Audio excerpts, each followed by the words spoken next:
Great day to be a Tiger. JSU by 40 campaign.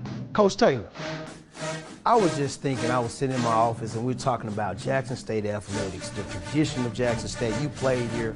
What if 50,000 alums gave $40 a month for 12 months? Man, that would be huge. That's money in the bank for athletic program. Let's do this, Coach. I'm challenging all 50,000 alumni of Jackson State University, supporters, fans. Let's give $40 a month to JSU by 40 campaign. 12 months, 12 million. September to August, let's win championships in the classroom. Let's support Jackson State University. Let's support athletics. And let's make sure our coaches and our student athletes are successful. So again, Coach Taylor and I are challenging you, all 50,000 alums, $40 a month for 12 months to support Jackson State athletics. Go Tigers. Go Tigers. Support the JSU by 40 campaign. Visit gojsutigers.com/JSU by 40. Hello everyone, Miss No Gray here, and I'm inviting you to this Sunday's podcast. October is Breast Cancer Awareness Month, but it is also Domestic Violence Awareness Month. Did you know that 1 in 4 women and 1 in 9 men experience severe intimate partner physical violence? It is time to have another uncomfortable conversation. I am also celebrating domestic violence to thrivers. They not only survived, but these women are thriving. I have invited them in their age range from their early 20s to mid-50s my platform to share their stories. So please follow and subscribe to Miss No Gray on all social media platforms. See you this Sunday at 6 p.m. Pacific Standard Time. Bye.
All right, can you hear me now? Let me know if you can hear me now.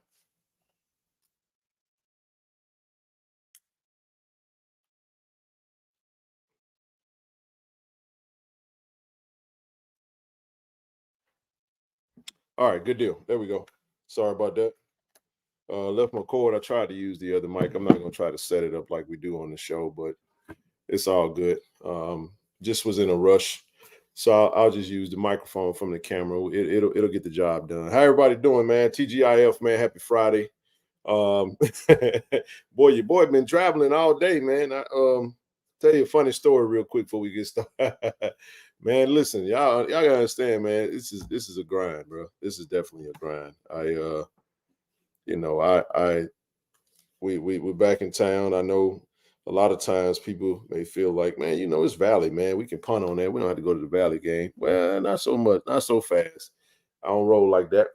I was supposed to red eye this way. Man, I got to the crib from Bible class last night, and I saw that time for the flight out was 12:59. I was like Magic Johnson, y'all. I was like, I'm not gonna be there.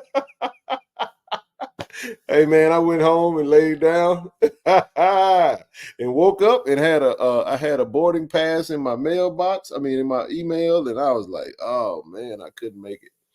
So I got up this morning and I got on a plane this morning at around 6:30. Got to DFW and I literally just landed, man. Literally just landed in Jackson about an hour or so ago. Got in and got situated. Had to get my vehicle and everything, then get to the crib and then get set up and everything. So I was planning on being here about 3 p.m., but that didn't happen. So God's timing is always perfect. So apologize for the tardiness. I could have changed the time, but I was like, nah, it's all good. Roll blue. Yeah, man. So we rocking and rolling, man. Everybody will be on. Everybody's kind of moving around a little bit, and it actually gives us give me a little time to kind of get a few preliminaries out of the way, and just kind of go from there, man. It's a lot going on right now, but yet at the same time, it's nothing more than what we've already discussed. But just one thing I did want to update everyone. We have been doing some really cool things. Hey, Miss Rochelle. Great video. I did play it in the intro. I know you sent that to me. So I'm glad I was able to get that uploaded. Thank you. This hoodie this is a Thad Reed specialty. I think he released this bad baby a few years ago. And I love it, man. It's a white out for us tomorrow. Well, we wearing white as a fan base. So I got a little something, got another jersey I'm gonna rock for the game tomorrow, and then I'll be back up out of here. So we got to go handle business against Valley. We're going up to the Delta. What up, Travis? What's happening, bro? And but before I even get into that, there we go. Hey, my brother, what's happening, bro? What's going on, man? What's up, man? What's up, our little family? You got it, bro. Long way, Dave. Shoot, who you telling, man? Get me started on a long day, bro. I've been feeling like a hobo. You know what I'm saying? Hanging around these airport terminals, man, ain't always the funnest thing to do, man. But happy to have you on, bro. As always, Valika said, always eating. He come in chewing everything. Oh, you look tired already, so I know this is gonna be a short. You knew I couldn't even stop to eat. I ain't ate either, bro. This is the crazy part. So I ain't even ate yet. You know what I mean? I really haven't, bro. So I literally just touched down, haven't had anything to eat. We ain't gonna be on all night, but we definitely gonna keep the party rolling, keep the show going. And we appreciate the support, man. Listen, I'll say this too. We getting into the latter part of the season, and then ears pretend to be get a little numb. So the I guess the luster for JSU the appetite for JSU tends to go down a little bit.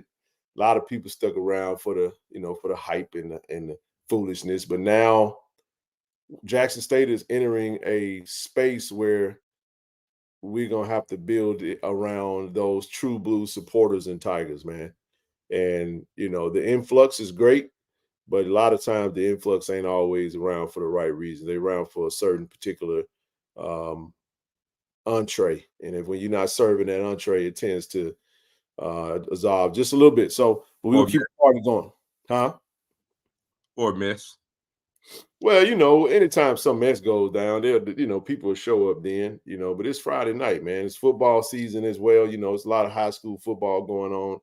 I want to say Germantown and my high school. I think Germantown Madison Central playing tonight. I think. I'm not sure, but a lot of people are enjoying high school football. But we got a game to play this weekend, man. I did want to say we were able to do something pretty cool through the foundation. We got another very light initiative that we're gonna kick off for. We're gonna do some travel toiletry. So here's the thing, bro.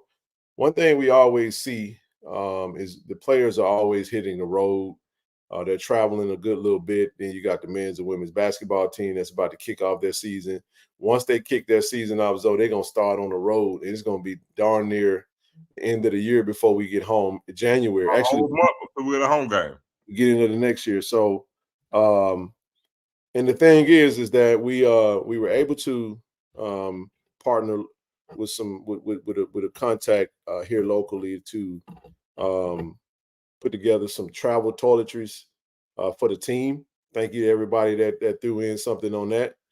And but we're gonna do it again because you know we a lot of times when we do this stuff, we have to like lay out a blueprint and figure out what we're doing. And then two, we don't have time to ask questions about why this ain't where it is and well, what about this? And I remember we was in Coach Thorne's office and I was talking to MJ, you know what I'm saying? And MJ was like, bro, what you doing? You complaining and explaining, because that's what we do a lot of. We do a lot of complaining and a lot of explaining. And guess what happens when that happens, though? Nothing gets done, right? So we got one light initiative we're gonna do now. This initiative is gonna include it is going to include men's and women's basketball. And they don't even know that yet because we did it for football. We're like, damn, you know, we could also do this for the men's and women's basketball team. And actually, you can go further and deeper with those two teams because of the sheer numbers alone. Absolutely. Give and easier to do for them because of the number. You're talking about basketball and well, both teams having a total of about 15 players on each roster. Facts. About a total of 30 people for two different sports. But I did want to touch on something, bro. You just mentioned something about giving and people saying things or feeling a certain kind of way. I'm gonna tell you something. It's no different than the example of being a cheerful giver, right? Because again, we talk about panhandlers all the time, right? Oh man, I'm not giving my money to them because you know they are well off than I am, or they gonna take the money and they gonna go buy some of the smoke, or they gonna do whatever. What they do with the blessing you give them is irrelevant. The test is, are you giving from your heart? The moment the transaction is done and you've done your part, where it ends it. The problem is we like control and we want to know, well, I'm not going to do this if this don't happen. No, that's not how you give and that's not why you give. You give from the heart. The moment the transaction is gone from here to here, your job is done. Facts. The main thing is if you gave from here, the moment you gave from here and the transaction is over, your job is done. You go on with your life and you reap the blessing. That's how it goes. But it's just like I'm on my soapbox. Because it's just like when people, the reverse of that, right? Karma. People, for some odd reason, I had this conversation. That's why I got to see it. It worked both ways. When we want to give the blessing, we want to be a part of it. Same thing with karma. If something go bad, you're going to get your karma. The problem is we want to see it. We want to be a part of it. That ain't how that work. You move on. God going to take care of the rest. That's how it works. Same thing to blessing. Well, you preaching now. You give, you walk away. So again, when it comes to what we do and what all of us do, give what you can, do what you can, but do it from here. Once you do it from here, everything else will take care of itself. I love that, bro. So what it is we put in an order, and then the cool part about it is you know, through the foundation we've been able to secure just some support. And here's the thing. Everything isn't always free, you know, from a store standpoint, but we will continue to build those relationships to get to that point. Now, with that being said, we were able to get some toiletries and stuff like that, man. We talking body wash, deodorant, toothpaste, just stuff like that. Some kind of like some wish list travel stuff that just through conversations. And it's almost like a support bag, like a toilet, building out like custom toiletry bags for the players when they travel or whatnot. We get ready. We're going into the ninth hour of the football season. We got 4 games left, and we got 2 road games. Of course, we're on the road tomorrow. We was able to get those toiletries to the team on yesterday. And now, granted, we're going to turn around and order. We're going to put in another order for them, and then we're going to actually put that same order in, but that second order is going to, like I said, is going to go to the other 2 programs. And it's just something, just a gesture. So we're looking at like about $3,000. So the toiletries, we spent, what, $1,500? I think it was $1,507 we spent for what we was able to get. So just wanted to put that out there. That one we didn't really put out there publicly, but just wanted to kind of drop that out there. So if there was any that was tuned in that wanted to be a part of that, feel free to you can donate via Cash App, PayPal, Zelle. It's a small initiative. We'll give ourselves about a week to collect because we understand folks have been really going aggressive this year. And then two, Zoe, we're getting amped up and ready for actually 2024. So I'm actually trying to slow down on some of the stuff that we do because we do want to give those that do give and donate a break. And then we come back and then we see what we need to be. We're going to be very intentional about what we do. But I just wanted to put that out there, man, because we're gonna take care of it regardless. But we always ask those that would like to be a part of that.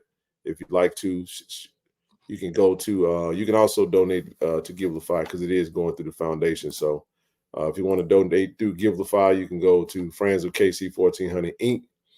and drop a donation in there. And we'll just so you know, that is what that donation is actually going to be used for. We're going to take care of that. The order was placed, I want to say today, Zoe, but we won't have to pay for it probably until next week when everything comes in. So we got about a good week. Feel free to jump in there and throw something in the pot. Hit the Cash App, PayPal, Zelle, or you can go to Givelify and donate to the foundation directly. So just wanted to put that out there.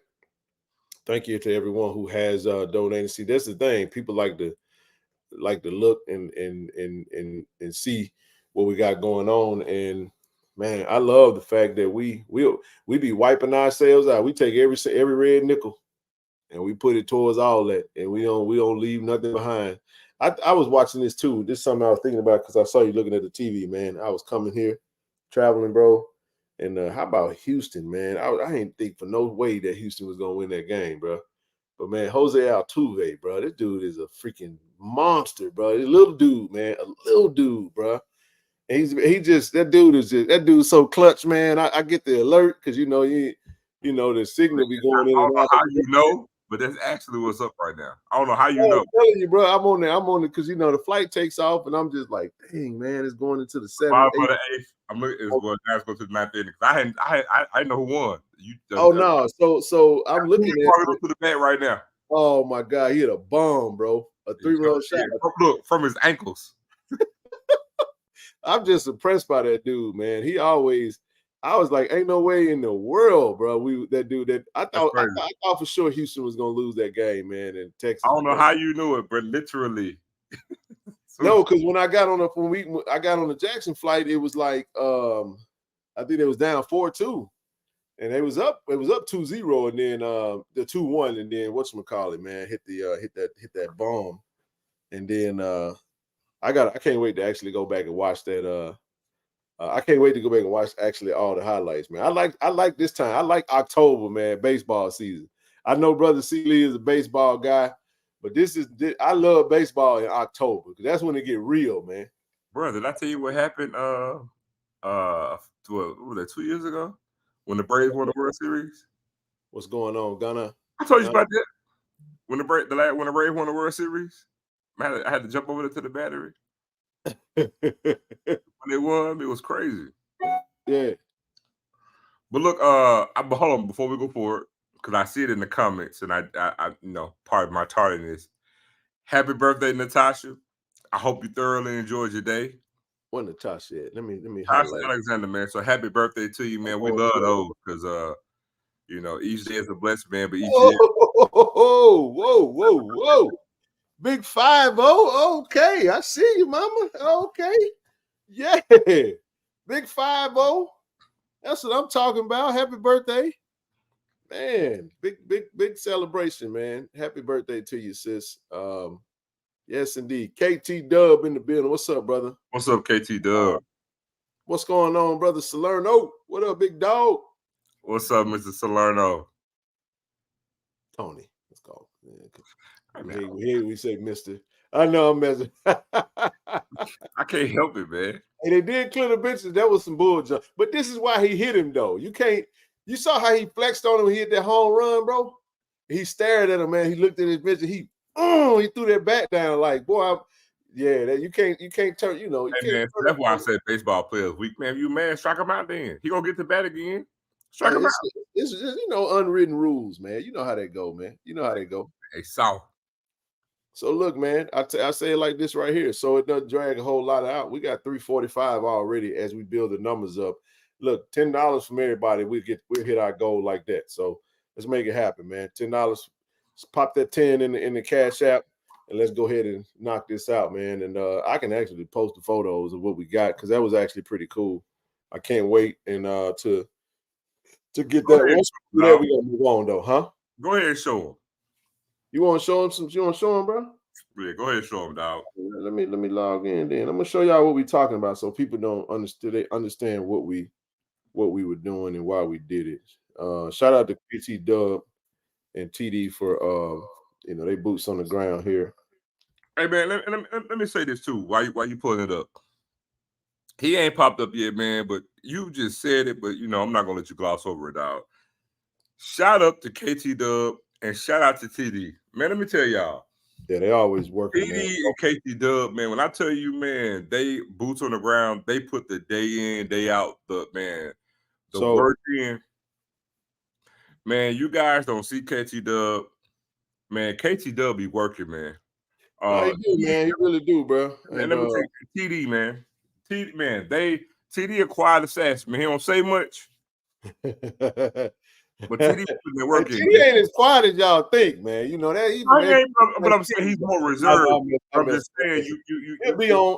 Actually, he'll be on tonight. He actually went to a football game, because of football game, so he'll be on a little later. But real quick, keep going, bro. Let me throw this y'all, man. I just want to, in front of everybody, man, salute y'all for y'all doing y'all thing. There we go. So here's this is I think this is deodorant. This is some toothpaste. You're looking at some chapstick, body wash, a bunch of mouthwash. I think it's some lotion too. I think one of them lotion. So we this is 65 individual units of every single item, and what we tried to do was take care of all of them to make sure they had. But here's the thing though, like the travel rosters switch up a little bit. So sometimes we might have some that may travel to this game, that may not travel to the next game. So what we want to do is we want to make sure that we have enough to cover them. And like I said, this is it's good stuff, man. A lot of stuff. And this is the type of stuff that, again, we just stand in the gaps, man. This is little tiny bits. It's the little things, bro. This is kind of like, y'all know how everybody gonna pay their rent. Everybody gonna pay their car note, but you know what really kick your butt when your bread a little low? That internet bill, bro. That cell phone bill you forgot about. You know what I'm saying? It be the little stuff, man. The little water bill, the little gas bill. That little stuff, man, it adds up fast. Yep. You follow what I'm saying? And Netflix and your ESPN Plus subscription, all the little stuff that kind of adds up. So that's what we're doing, man. I wanted to make sure we gave you some context. So when we say toiletries, we're trying to do something a little creative. And like I said, when you're doing something for the football team, you always think about other sports. And we know how heavy of travel the men and women are about to kick off, literally all the way through the rest of the year. They about to be on the road. So we may circle back and do it one more time for the men and women toward the end of December.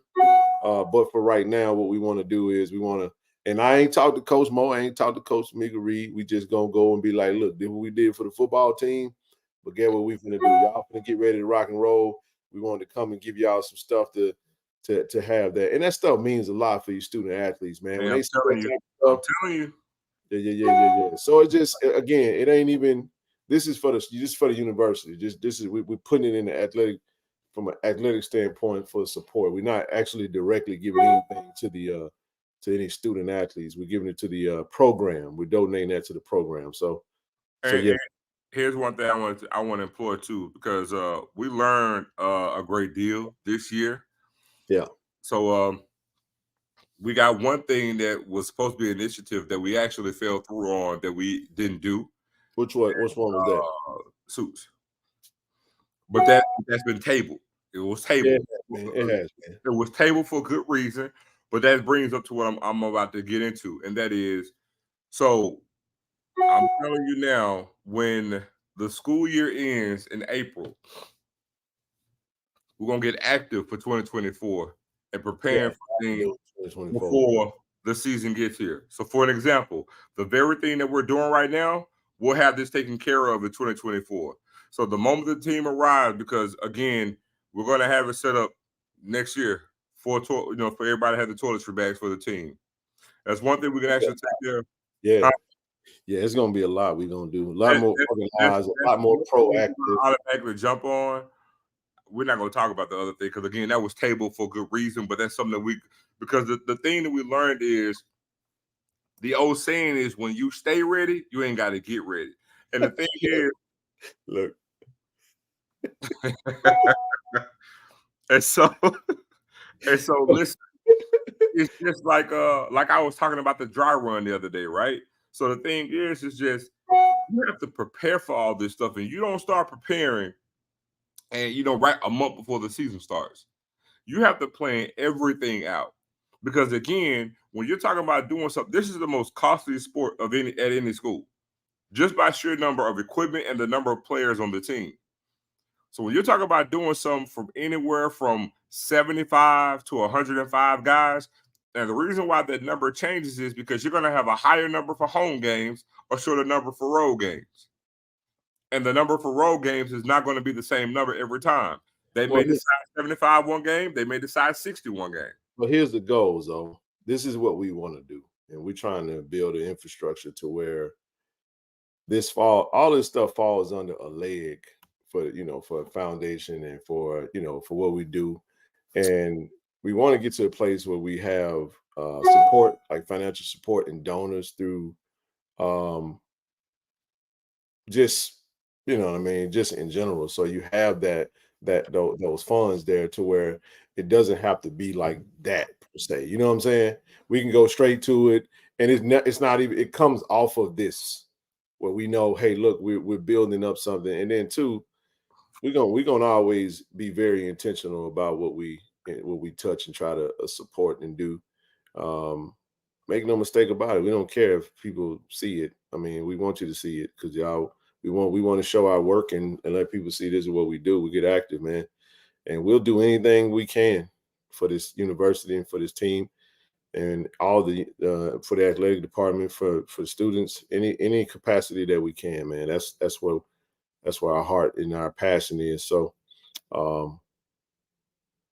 we appreciate the support, man. We appreciate being a driving force in the lane that we're in, and we ain't stopping, man. So we definitely need your support. So when you feel like they ain't really saying nothing, trust me, if we get into more of and what we want to do is we actually want to build, like I said, the infrastructure that has it to where you can actually become a donor all the time. But I don't want to kind of commingle that because we do have a JSU by 40 initiative going on. We want everybody to sign up for that. And in no shape, form, or fashion, we've been doing this. We've been getting active. We've been trying to make this thing shake and do what we do and continue to be a support. So we can't do it without you guys. And we appreciate y'all for trusting in us. But we're still working. A lot of the stuff we try to do, Zoe, and that's why I try to tell someone that, was on the channel and, talking. Man, a lot of what we do, we don't show. We don't put that on the cameras because we're not trying to. We ain't always trying to show our hand, bro. You know what I mean? And everything ain't for the airwaves. Even though a lot of people like to see it in the airwaves. You know what I'm saying? Love what man, thank you, brother Tony. Hey man, it means a lot, man. It means a lot. It means a lot to us. You know what I'm saying? And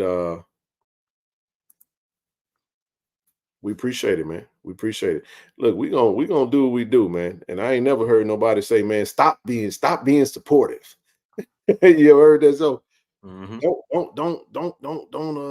We don't want your efforts no more. No, it ain't like that, man. No, we really trying to change the darn game for real. So like I said, man, raise these three stizzacks, sit it to the side, man. Take care of what we need to take care of, and we move on from this. This is quick. Like I said, if you want to donate to Givelify, do that. I'll be good seeing you, brother. Appreciate that. By the way, Zoe, I got some guards for you directly from Brother Al B himself. I'll hold him till you get to him. All right. He made sure make sure we Brother Al, appreciate you. I got some cigars for you, dog. You know what I'm saying? So but no, man, yeah, definitely. You know, we say 10 from everybody, but if you want to do more than that, feel free to. And we'll check it in a little bit, see where we are. And we haven't done one of these in a little while, man. So let's get to 3 real quick, man. We can knock this out real fast, and we can keep it moving. But while we're here, like I said, let's go ahead and move on. Now, there was some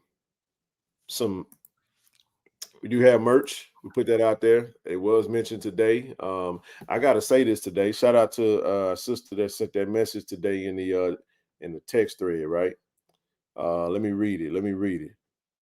I'm gonna read this to the family. It says, good afternoon. What's a good day? All right, so Jackson State University, sponsored by title sponsor, the University of Mississippi Medical Center, will acknowledge first responders / military, as well as our youth for high school day at the vet on Saturday, November the 4th, when the Tigers of Jackson State host Texas Southern University. Kickoff is scheduled for 2 p.m. The color theme for this contest will be a blackout. This is a blackout game.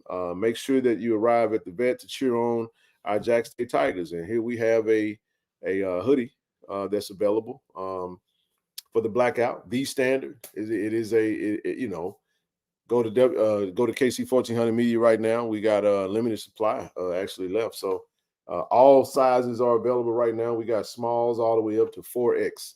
So go shop with us. Go grab that hoodie. And right now it's actually being printed. So if you put your order in now, we ensure that you will have your hoodie in hand before the game. So just wanted to reiterate that again, and appreciate the support. Of course, we got not only the hoodie, we still have the I Love versus the Coalition t-shirts. We still got We Love the Hate t-shirts. Still got the logo t-shirts.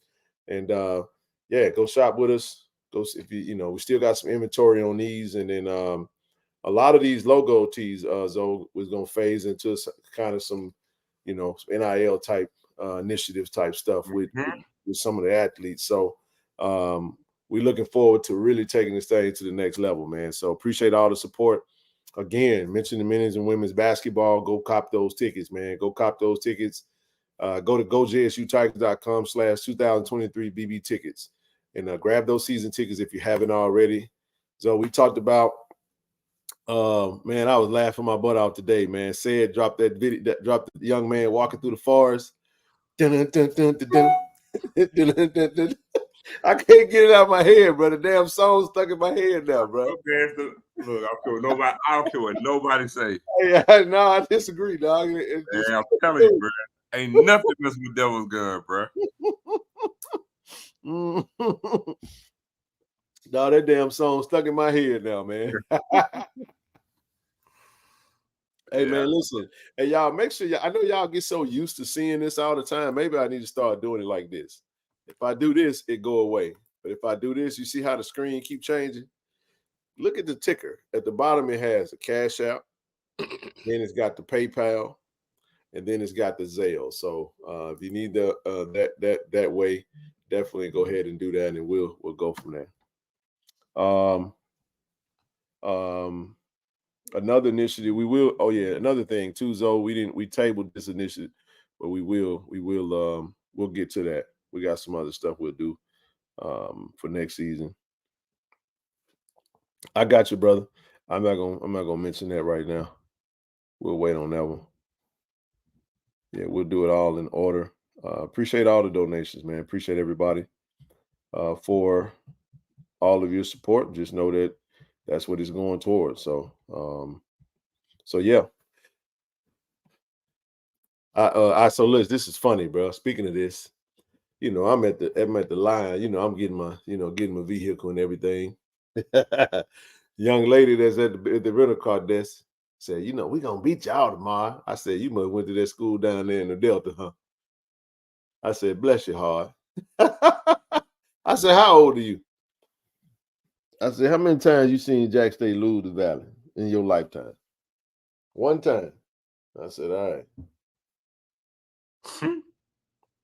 I said, it ain't gonna happen. I said, you'll see us tomorrow. Just holler at your boy when when the score is when the game is over and the score is finalized, man. So Man. have you had a chance to check out? Probably haven't. I know you've been busy as all get out. No, I did. I looked at a little bit today. Okay, what's your thoughts, man? We talked about it on Wednesday, man. Like I said, man, I think we should take care of this game pretty handily, in my opinion. And like I said, it's I ain't even thinking about the other team when I say that. And I mean no disrespect. I think we should definitely be motivated to go out and just dominate, man. That's the mindset. We know they're gonna play hard, but we got to match that intensity and come play harder.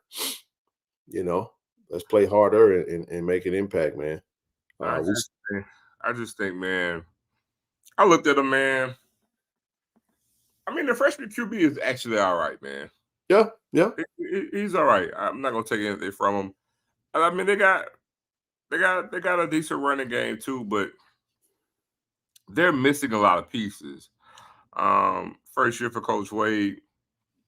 But the main problem for them though is, I'm talking about the offense, man, but the defense not cut it. You know what I'm saying? They tackle worse than we do. And I'm serious. Yeah. I'm serious.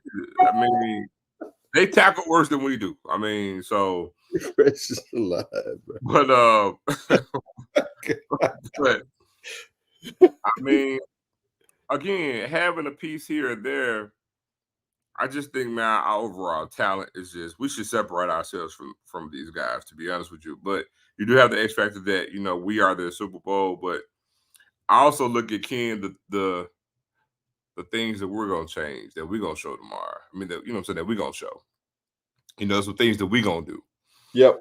Some things that we're gonna correct. And I think that the things that we're gonna do, I think it's gonna kind of be the other part that's gonna separate us from them, man. I could care less about how close something is or how big it is. It's irrelevant. We're gonna get that dub tomorrow. Yeah. I don't have a score for tomorrow. I just want a dub. I'm like Beef. My score is win. My score is 1-0. 1-0. We got one win.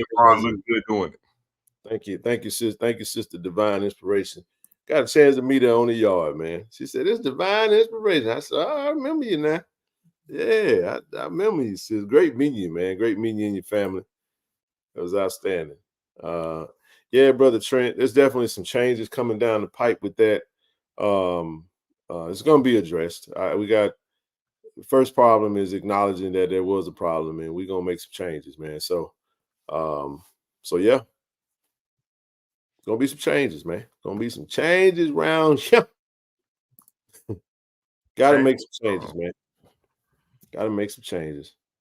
JSU Tigers, we don't have an injury report or anything like that, but based off of what we saw in the game, I don't expect Irv to play in the game on tomorrow. I don't either. I don't expect. But also, I don't think whether we need him to win tomorrow. No, I don't. I think he give Irv some time to get healthy. I don't even know how long he's scheduled to be out. Yeah, it's not always. It wasn't just. Yeah, I don't think 20,000. I don't think it was 20,000. You know what I mean? I think it was. I think it was more of maybe 10. You get another 10. That's a lot, man. It can get out of hand quickly. When you're looking at a lot of money was lost, man. A lot of money was lost, and we touched on that. I don't have to.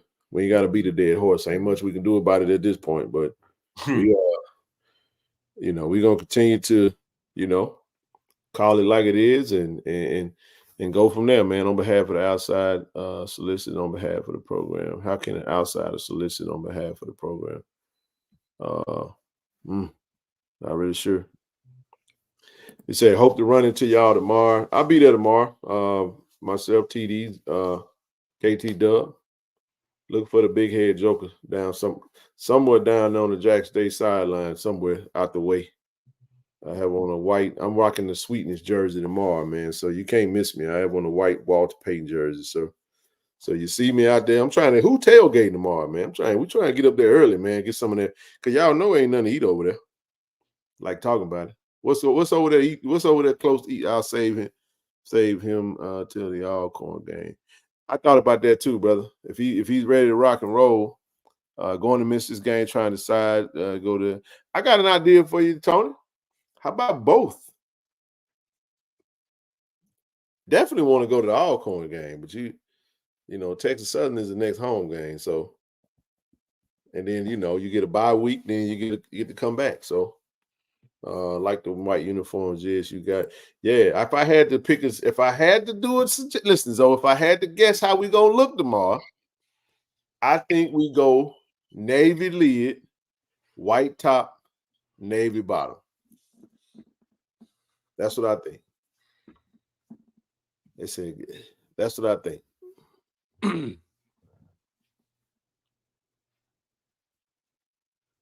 Give it some thought. I'll be right back. I think I agree. I think we're gonna unless we do something different with a lid, we're not gonna go all white. We did that already. We did that twice. I think we might go white lid, white jersey, and blue pants tomorrow.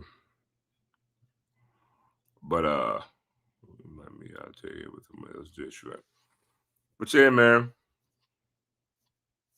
I tell you what, man, y'all need to come in, man. Y'all post y'all scores. I think we win tomorrow. I just think we win by 14. If I had to guess, I'd say 28-14. But y'all put y'all scores in the chat. Let me know what y'all think. You know what? I don't know where we're going with the chrome lid. That's a darn good question, man. I don't know. No, we are going to wear the chrome this year at the Real to Real. The one I like the same lid too. It's just kind of hard to get a feel of what we're going to rock. But if I had to guess, I'll say white lid, white jersey, blue pants. We had done it so I could see it.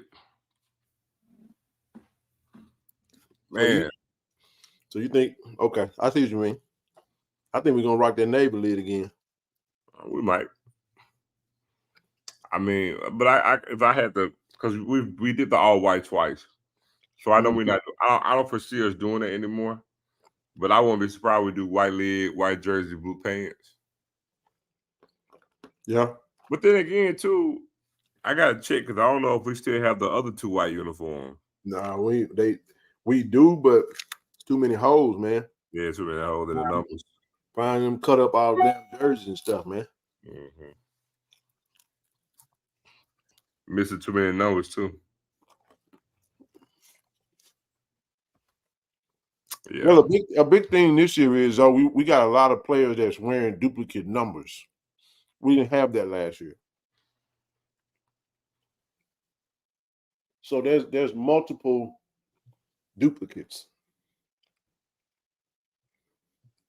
Yeah. Somebody said I'm hitting the road around 10 a.m. so I can get there no later than 12:30. Sound good to me. All right, man. Hey, it's Friday night. Y'all more than welcome. Come on up. Give your takes on the game, your keys, or whatever. Hey, man. For a minute, I had to eat, man. I'm starving. Man, you all good, man. Y'all come on, drop up on that link, man. Come on here and holler at your boy. I'm gonna go back through some of the comments if anybody got any questions. And we can y'all will do it big. I won't be at the game tomorrow. Look at them, though. Yes, sir. I'm trying to, man, them Thai ribs, man. Oh my God. Can't put me on those, man. Them ribs are ridiculous. Man, I didn't even know who tailgate. Oh man, Blue Bay will tailgate tomorrow. I'm gonna sure be there. They'll take it tomorrow.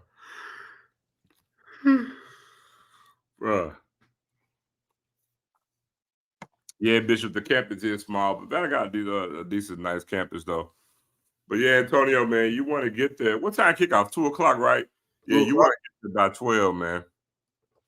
But I'm gonna tell you, I know sometimes people think they want to be there like an hour early, 2 hours early. Man, that time fly by so fast. Man, it's gonna be hot too, man. If you looked at the temperature change, bro, I haven't. that's like a 30. It's a 30-degree swing, bro. So Increase? it's gonna be 50 something in the morning. By the time kickoff, it's gonna be 80 degrees more. It's gonna be in the 80s, bro. By kickoff, the entire game gonna be in the 80s, and then it's gonna drop. 53. Yep. I'm looking at it. Yep. Wow. It was 90. It was 90 today. Yeah, hot, bro. That's crazy. Sure did. We'll get all kinds of pneumonia. Whew. Man, bundle up, man. For a little while. Then take it all off. Mm-hmm.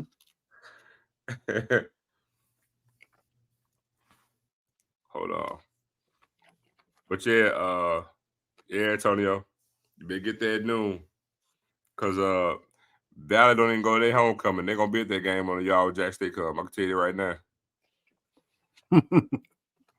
Mm-hmm. But I'm glad that they have a little, they have some faith in their quarterback and there's some upside to them.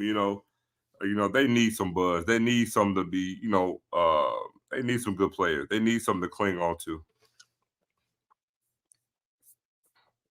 Get us some hope and inspiration.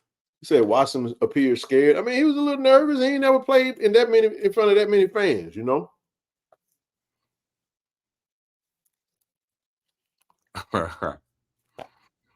Hey, Susie, we absolutely can do. I'll take the lead on that because it's right down the street from my house. 35 minutes. We can do that through Tiger Talk, through the boom sessions.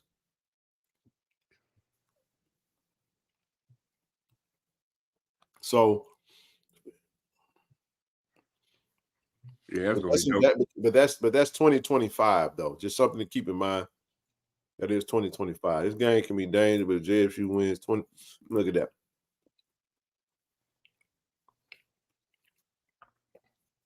that. Ask me that question on the recap.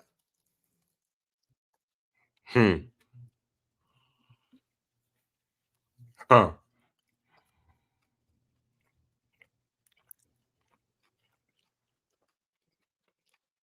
Yes, indeed, man. So a lot of people talk about parking. Y'all know, man, it's gonna be my first time going to the Itabena, man. Are you serious? I ain't never been to Valley in my life. Man, it's a legit an hour from Jackson, if that. Mm-hmm. Hey man, it's actually gonna be you'll enjoy it, man. Good way to get away. I'm honestly, man. You talk about quick drives, but after Alcorn, you got Valley and Grambling, right? Quick ride out, quick get back. Well, no, I went. I played ball in Goodman, bro. So I'm familiar with going up that road to them old back in the woods type school type situation, Mm-hmm. A good hour. Okay. So they one way into the campus like Alcorn? You said what? One way in like Alcorn? No. I mean, well, physically on campus, yes. But once you leave campus, you can go east or west on 82. And then you got other directions you can actually disperse to. You take 82 to 55, or you can take 82 and go down 49. Back out. No. Now I've been in the area. I just have never been to Itabena to go to the Valley like that. Yeah, but to physically get there, yeah, it's one way in, one way out. They park on the grass? But the locale of where Valley is, Valley sits literally on Highway 82, and so they can accommodate. Valley can handle the traffic better than Alcorn can. I see what you mean. because of the highway support. Exactly.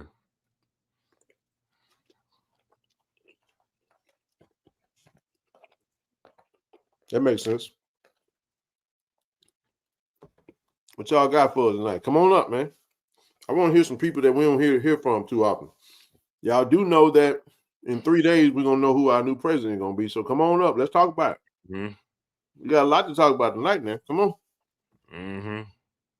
Don't wait till Monday and you hear the wrong thing and then you be venting.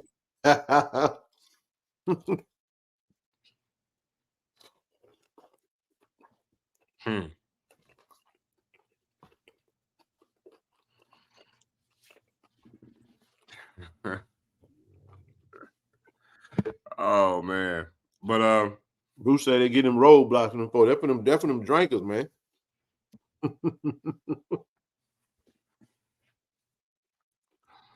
don't be no roadblocks on 55 though. Yeah, 49, that's over there. That's yeah, who counted?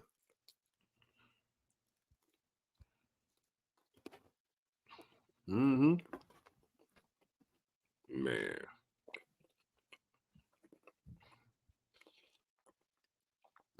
So y'all have heard some names that's been circulating, man. I want to get your thoughts. Just a little sandwich. I'm almost done. I got a couple more bites and I'll be back on. Are you good?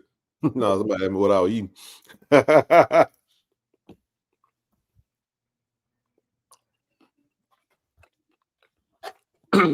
Yeah, y'all come on up and tell us who it is. Who you got? Of course, we heard about the short list. We heard about everything. But y'all get up, come on here and talk about what y'all think.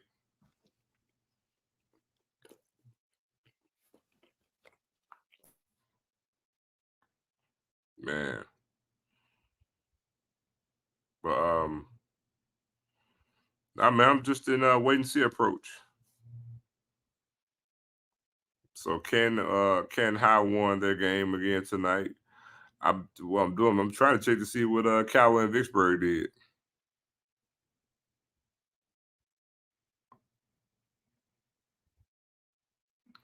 Man, MRA beat Jackson Prep 50-44. Crazy. But yeah, man, we need this dub, man.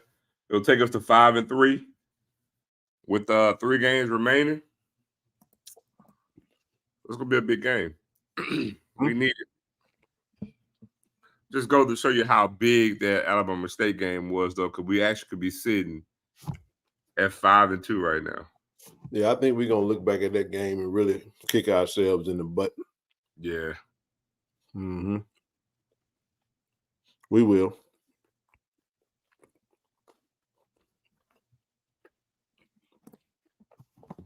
Yeah, I think we. You know what I want, Bruce? I want some of these loyal supporters of the channel to hit that link and come on up here and let's have some dialogue, man. Y'all have to understand. Come on, we got to put it in the airways, baby. I want to hear what you're thinking because we don't want to sit here and read the comments the whole time. Hold on one It'll second. be a long show tonight. Not too long, but we'll be on long enough.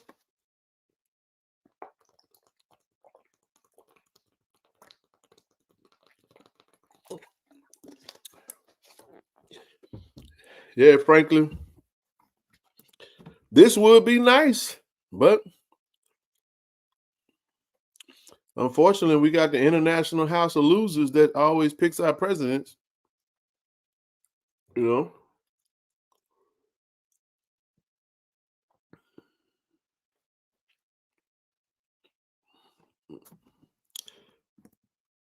No, Bishop, you saw me chewing on camera. You told me I got off camera to eat. Listen, brother, I sit on this thing 3 nights a week. I really don't usually eat but I just tried to tell y'all I just got in town. So my stomach was growling. He's gonna cut it short. I had to pause and get me something on my stomach. So, but no, I eat one time and I had some chips the other night, but it's all good. But I couldn't tell you what the hell you were talking about though, because I don't be knowing who be eating on nothing, because I don't really be looking. No more scams. See, this is the thing, and this is what we like. This is the thing we have to be honest about when we had this conversation. We really shouldn't be here. We shouldn't be here. It's unfortunate that we are here again. We shouldn't be here. It sucks, man. It sucks that we, when we have someone in place that we think is it's going to take us to the next level. You know what I mean? To do this thing at a high level, and then all of a sudden here comes something that we have to take on the chin, and we don't really know what's really going on. The alumni base and this, fans and students and supporters have to take it on the chin. So I really wish we weren't in this situation, truth be told. But unfortunately we are. We are, man. And we're going to have to take accountability for our own mistakes. I know when we hear about a few different types of, we've heard some names though. We've heard some names. We've heard some names out there, and one particular name you hear, people losing their mind, and I understand, me included. Oh man, we don't want that. Yeah, but what you gonna do now? Right. Well, I'm gonna say this: we've all heard whatever we heard. Yep. But let's keep one thing a book. I love Jackson State entirely too much to sit here and because what we say, Ken, all the time, two things can be true. I love Jackson State too much to sit here and want to be anti Jackson State because of a choice that was made that I don't like. So I'm not going to not support Jackson State because of who is called to lead Jackson State. Now, that still doesn't mean that I can't voice whatever I want to voice, or to not, you know what I'm saying? You got somebody to join us. Go ahead. But I'm not going to sit here and go against the grain and not support JSU because I don't like a decision that was made. That's counterproductive. And you cut your nose off to spite your face. That's the proverbial. D Drake. Yo, D Drake. Hey, go out. Yeah, I don't know what's going on with that, but you got to come back in. Yeah.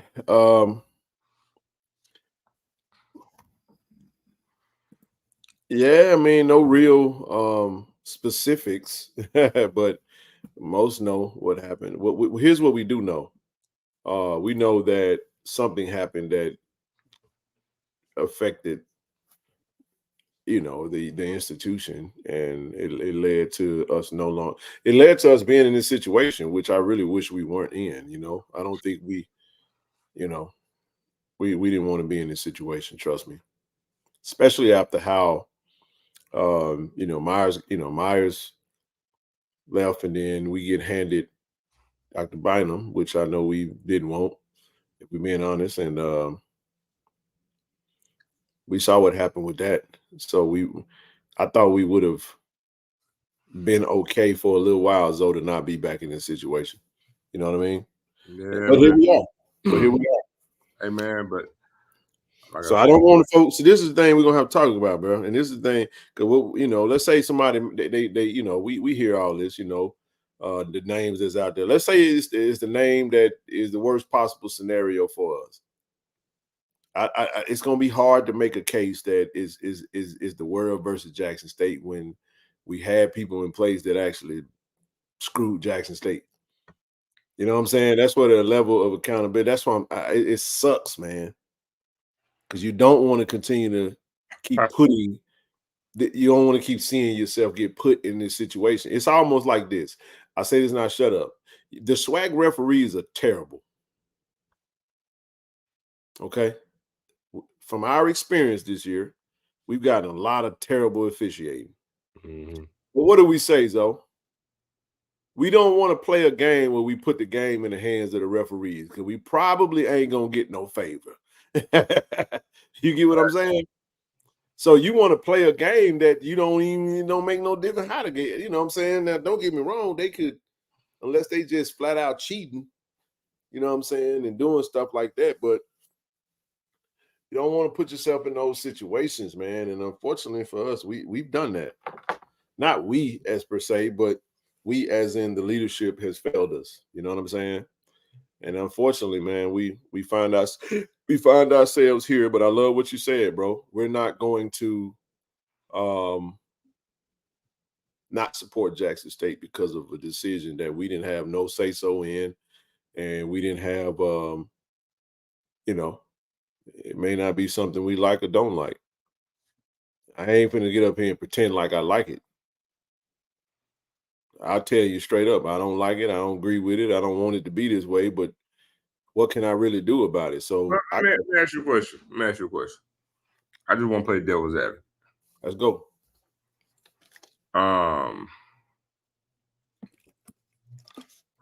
What if a choice is made that the majority of alums absolutely hate, totally against, right? For whatever reason, good, bad, or indifferent. But what if that president comes in and does an outstanding job?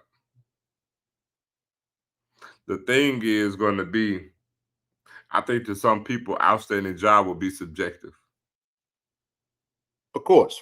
But again, you know, it's like, you know, the work is the work. But I'm just asking you, what if said president comes in and does an outstanding job? Because when it comes to a certain thing, and just follow what I'm about to say next. If it happens to be a particular person, and then we tend to get things probably from the state that we never probably really ever have gotten in the past because of who was chosen, that's gonna open up a whole different can of bag of worms, especially if Jack State's benefited from it, because you know what to be said, right? Things have changed because of who was chosen at the leadership. So I say all that to say this. You know, it's going to really, if what I think is going to happen, it's going to really put a lot of Jacksonians in quite the conundrum. Let me say this, bro. I'm gonna hold my my real soliloquy until after we just find out, you know, who it is and how we gonna get down with it, right? But you asked me the question, so I gotta say it like this right here, man. I'm pro JSU. I want to see JSU. I want to see the best version of JSU. I believe we can get to where we need to get to. And there's certain things that I just absolutely don't want. And I'm sure I'm not alone when I say that. I don't want it. Now, here's what I think we're going to run into. We're going to run into a situation where if a choice that is made that we vehemently disagree with, I don't give a damn what they do. It's going to be some that ain't going to be willing to accept that because it's going to be because of who actually made it happen. So I just think that in the end, we got to keep the main thing. And the main thing is seeing Jack State at its greatest version, at the greatest version of itself, and seeing it, you know, survive and thrive, man. And again, we just shouldn't be here, bro. We shouldn't be in this situation, man. But we are. So there's some things that's gonna happen in Jackson that I'm telling you right now. People may not even agree with it, though. But in actuality, it could very well be from the sake. It could be good from Jackson. Real to real. Tank, spot on, bro. You know what I'm saying? It just at some point, in order for us to get where we need to get to in the city of Jackson as well as the university, Hold on. we're gonna have to look in the mirror, bro, and really like accept what we see. Though. Go ahead. Tank is right, but he got to change the first word of his statement. You ain't French, bro. Ain't no wee. You ain't French. Ain't no wee. We don't have control. It's a different entity that rode that horse out there. It's a different entity now that done put people up in that horse and rode that horse behind the gated the big gates. It ain't Jacksonians. It ain't Jacksonians that put that horse behind the gate now. But the Jacksonians can unify and let their voices be heard. But unification ain't got to do with the statement now. He said we to put too many. I know what you mean, but I'm just saying, like, I was saying this right here. I was having a conversation with somebody the other day. I said, believe it or not, bro, it may take sometimes with us, with black folk, man, it takes some catastrophic type situations for us to tend to come together, man. You know what I'm saying? Mm-hmm. And we ain't unified on a lot of stuff, but hey, man, you never can tell. We'll see what happens though.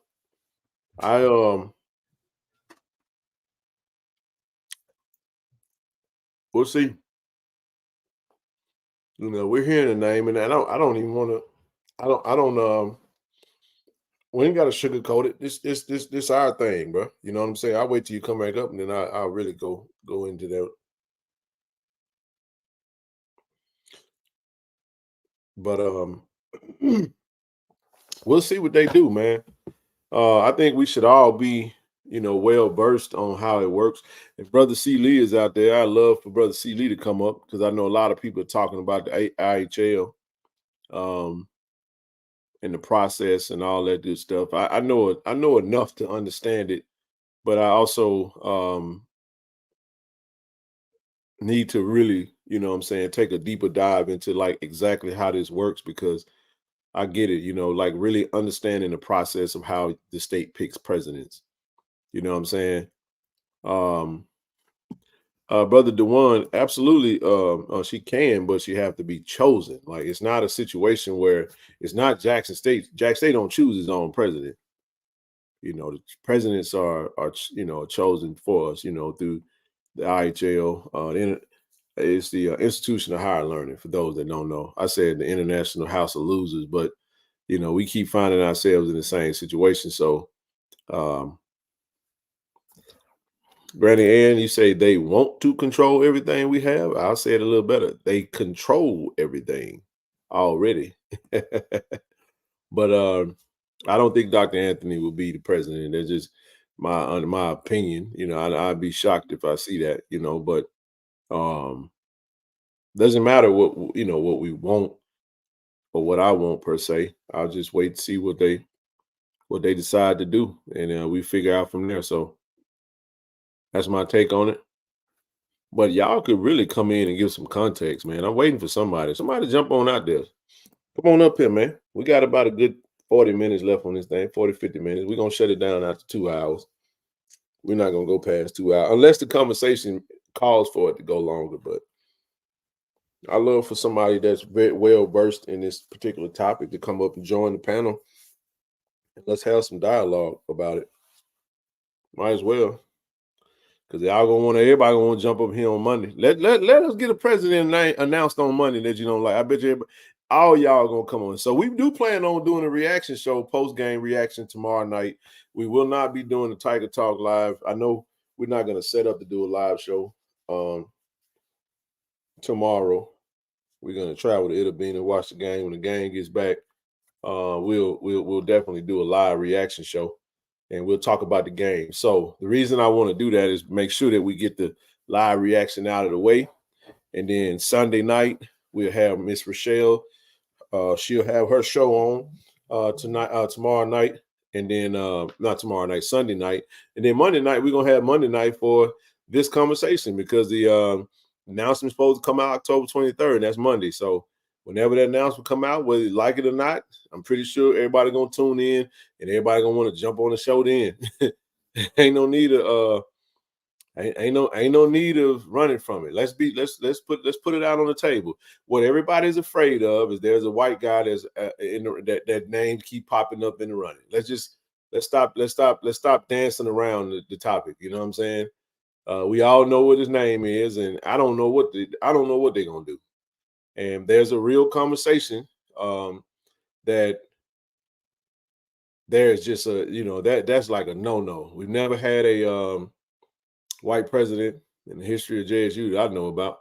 Somebody tell me, what your thoughts are, but that's what I've heard. And that's what everybody has heard. I ain't no different than y'all. I ain't, you know what I'm saying?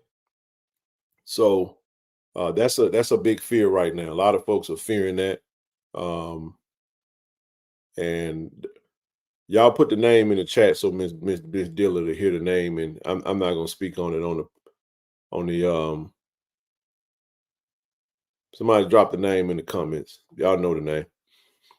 And then you can do your own research from there. But say he was previously the IHL commissioner, so that is why people are concerned. It's actually his dad. His dad was the commissioner. This is the son, actually. So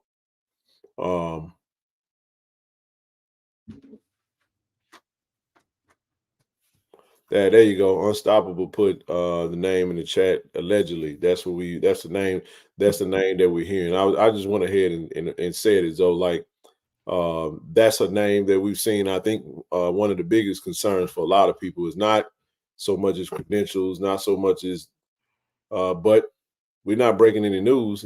That's what's out there circulating as far as like a name that has been, but they've been pretty tight-lipped about this topic. So everything that we've heard has kind of been street committee type statements. You see what I'm saying?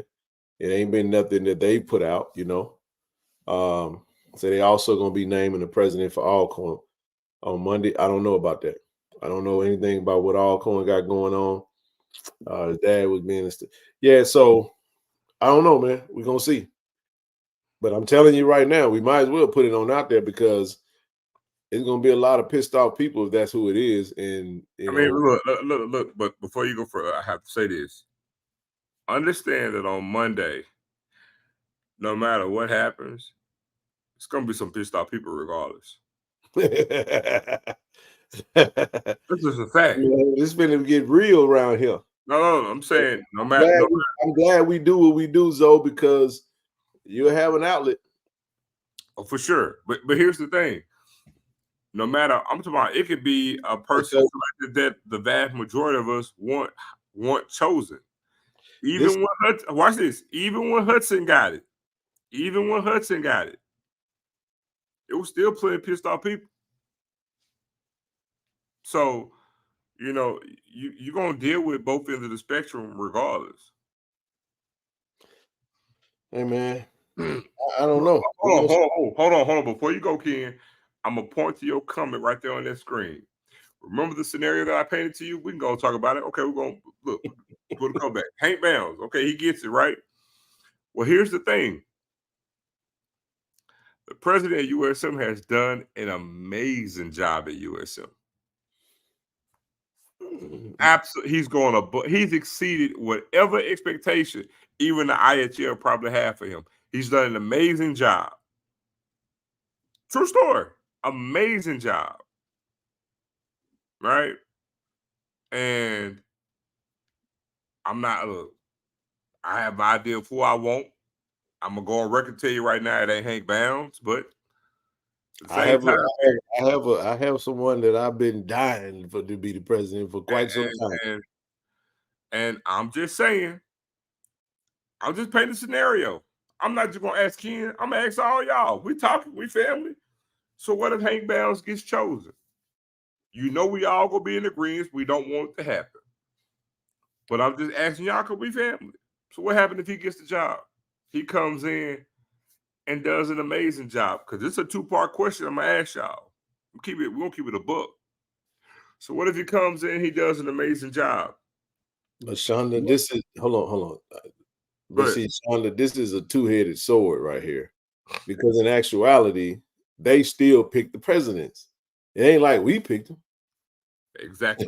So it's just like, regardless of how good or bad, you know what I'm saying, it could go that way. You know what I'm saying? So, here's the thing. Come in and say, I won't be surprised this later. IHL isn't going to allow him to fail simply to create a narrative that won. Well, see, Jason, hold on. Jason, that's the first part that I was going to bring up. So follow me, Jason, because watch this. It's a conundrum. Watch this. So you can lean that way, right? But let's just say I'm going to roll with your example first. Say he comes in, does an amazing job, but then because of the history of how things have been with the IHL and with the state, what if, because we'll see it and we'll know it. He comes in, but then he's given everything that no other president has ever had before. Well, then the cat is out the bag, and we know that. And that goes to what you just said, Jason. But then I'm going to play devil's advocate. What if he still have the same restrictions that all the previous presidents had, but he still was able to do a good job under the parameters in which he had to work? How would we feel? I want real comments. I want real live comments of people that come up, because it's a legit question. Because let's go and cut to the chase, Ken. It's gonna be a lot of people that's gonna feel a certain kind of way. Number one, solely because if he's chosen, Jack State got a white president. Let's just keep it a book. Yep. And some people just don't want that to happen. Right. If and buts about it. Let's just go on. We're talking about it now. But then there's going to be a number of us who's going to be open-minded. Hold on. There going to be some of us who's going to be mad because he's a white president, JSU. We don't want it to happen under any circumstance. Then there's going to be another segment of us who's going to be mad that we got a white president solely because we overlooked a more qualified, you know what I'm saying, African-American. You're going to have that there. Then you're going to have the thing where some of us, Jason, I can see that too. It's a lose-lose and a win-win. But the thing that I absolutely, let me tell you something, bro. I don't want to get lost in the sauce, Ken, that at the end of the day, man, we have to be, Jackson State is not a president. Jackson State is all of us. And last time I checked, Ken, guess what? It's all walks of life at Jackson University. So my thing is, no matter who was chosen, man, all of us got to come together, roll our sleeves up and get to work and make Jackson State the best version of itself, man. Period. Because that's why I made the statement that I don't care who is chosen. The thing that I fear is someone's not chosen that they wanted, Ken, and it's going to take a segment of us that's going to want to turn away, turn our nose away and not want to give. Jack State is going to get punished by something that the state did. You see what I'm saying? And that's not doing Jack State any favors. And that's the one thing I'm fearful of. Yeah, it's a multi-layered conversation, and I think we'll see what happens. I'm pretty I'm actually just sitting emotionless right now, just kind of waiting to see what they. I haven't been in the room. You guys haven't really been in the room. I don't really know how it has gone, but we'll see how it goes, and we'll go from there.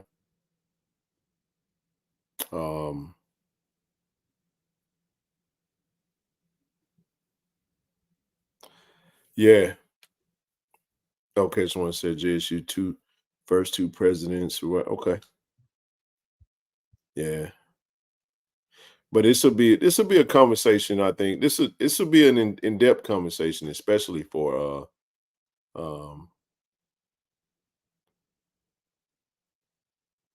Monday, for sure. Just kind of wanted to trigger something negative for our schools and see the government. Well, I mean, we gotta. It's kind of, I'm taking kind of like a wait and see approach, because I don't know. I don't have the answer at all. We're just kind of touching a little bit on some of the stuff that's out there. People are kind of speaking on. I've heard all kind of things, and it wasn't just that piece of it, but I just kind of wanted to say, lot of people alluding to it in the comments. We don't know what's going to happen, man. We'll know soon. We'll know soon. But my main position right now is that I just absolutely hate that we're where we are. I hate that we're here. And we'll see how it goes, man. We'll see how it goes. I'm not afraid, honestly. I think Jack State's gonna be, I think Jack State's best days are ahead of him. And it's gonna have a lot to do with, what we do. And we got to do our part to continue to support, stay positive, continue to do what we can to help our dear old college home. You know what I mean? And hold whomever is in place, as well as those that are in positions, accountable to the best that we can. We got to hold ourselves accountable, do the best we can. That's pretty much.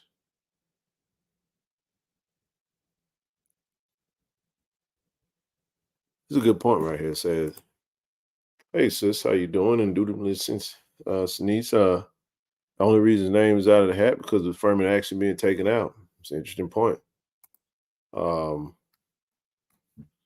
But I would love for you guys to, like I said, to come up and provide some context and then we'll go from there.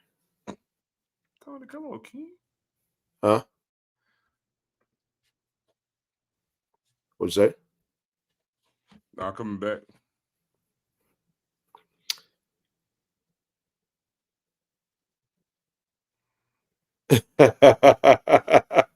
Hey, we got is that Miss Salerno in there? It might not be the right time to bring you up, Tony. What's up, man? You doing all right? When we having this conversation, man. I know. I'm probably shocking people. Nah, you good. I just want to say, I'm new to the HBCU atmosphere, but Yeah. I agree. It probably needs to be a Black person that knows the culture, that knows what's going on in that institution and how it runs. I know that, with my son going there has been, you hear stories, we heard all the stories. I heard why is my kid going to Jackson, and it's been the best move he's ever made. And I can 100% say that. Everybody there has treated us like family. I mean, legitimately. No. We'll be at Walmart and people come up to us, and I'm just like, wow, just a great atmosphere. But I think they need to have somebody that can replicate what you got and make it move forward.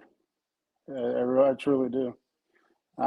I don't know any of the candidates that are in it, but I agree that it probably needs to be a Black person that can further move Jackson to the next level. Yeah, we got quite a few. This is the thing, Tony. Jackson State is the flagship HBCU university in this state. No disrespect to Alcorn or Valley. More students. Said is this Hank? No, this no. I think and it's no sugarcoating that. It is what it is, man. We one thing we do know, I understand that you got a Black president in the USM, and it's I think it's a multi-layered conversation. That ain't happening at Ole Miss. I don't care what nobody say. It ain't happening in Mississippi State. Everybody know it. But come on now. The reality of it is that I don't know what they're gonna do. I think you're spot on. It's just something that's not especially with being in Mississippi, and it ain't none of, I don't want that to happen though. I'm not a fan of it because I don't want the I don't really want no parts of it, to be honest with you, but I really don't because of what I know gonna come from it. You know what I'm saying? Backlash regardless. Huh? It's gonna be backlash regardless, no matter what happens. I think the backlash would be far greater if they go in that direction. Oh, no doubt. Because again, I think Jackson State has given birth to qualified candidates that went to this university that has had their name in the hat, and it's like, why would you not, you know what I'm saying, bring this particular person in. Jackson State needs to be loved back into health. You get what I'm saying? And when you got candidates that come through the university that is qualified, that is doing big things in the country, and you got all these candidates that represented Jackson State love. When we say DI love, it is DI love. It's not just some. I just think it'll be the biggest slap in the face, and I think it's going to be a lot that's going to come behind that. And I do mean a lot. It's going to be a lot of folks that's going to pull their support because Jack State's going to take the hit for it. And we're like, man, I'm not doing nothing, Jack State. And it's just it's a funky situation. I think we all should really do our research to understand, like, how do we get to the place where we choose president? And I'm telling you right now, they know it. They make him the president. It's gonna be bad, man. You can say it's gonna be hell to pay. I mean, I agree with that. It will be, because nobody wants to, and it's supposed to be that space where you go to, you know what I'm saying? And there's a lot of pride within this space. And we're not gonna apologize about it neither. You know what I'm saying? HBCU, historically Black college university, you know what I'm saying? And you put a white guy and as the leader of the head of the university, it's like the biggest slap in the face, especially when you're dealing with a governor that is about as racist as they come, about as disrespectful towards Jackson State as they come. They get in the way of progress. And like I said, I'm waiting, because I ain't hold back, and ain't a disrespect to, you know, when I speak about what I'm speaking about, I speak directly at that target. I don't make blanket statements. It just kind of is what it is. And it just, I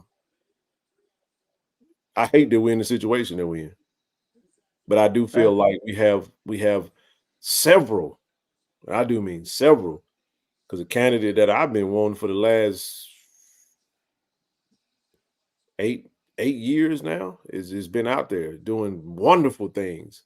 You see what I'm saying? And has actually put their name in the hat and hasn't gotten this opportunity. And I'm sorry, man. You know what I mean?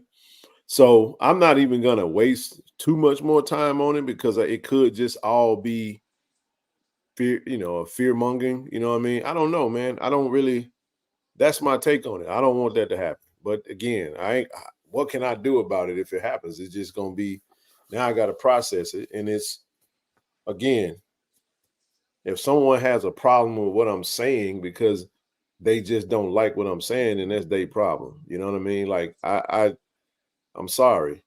That's what it is.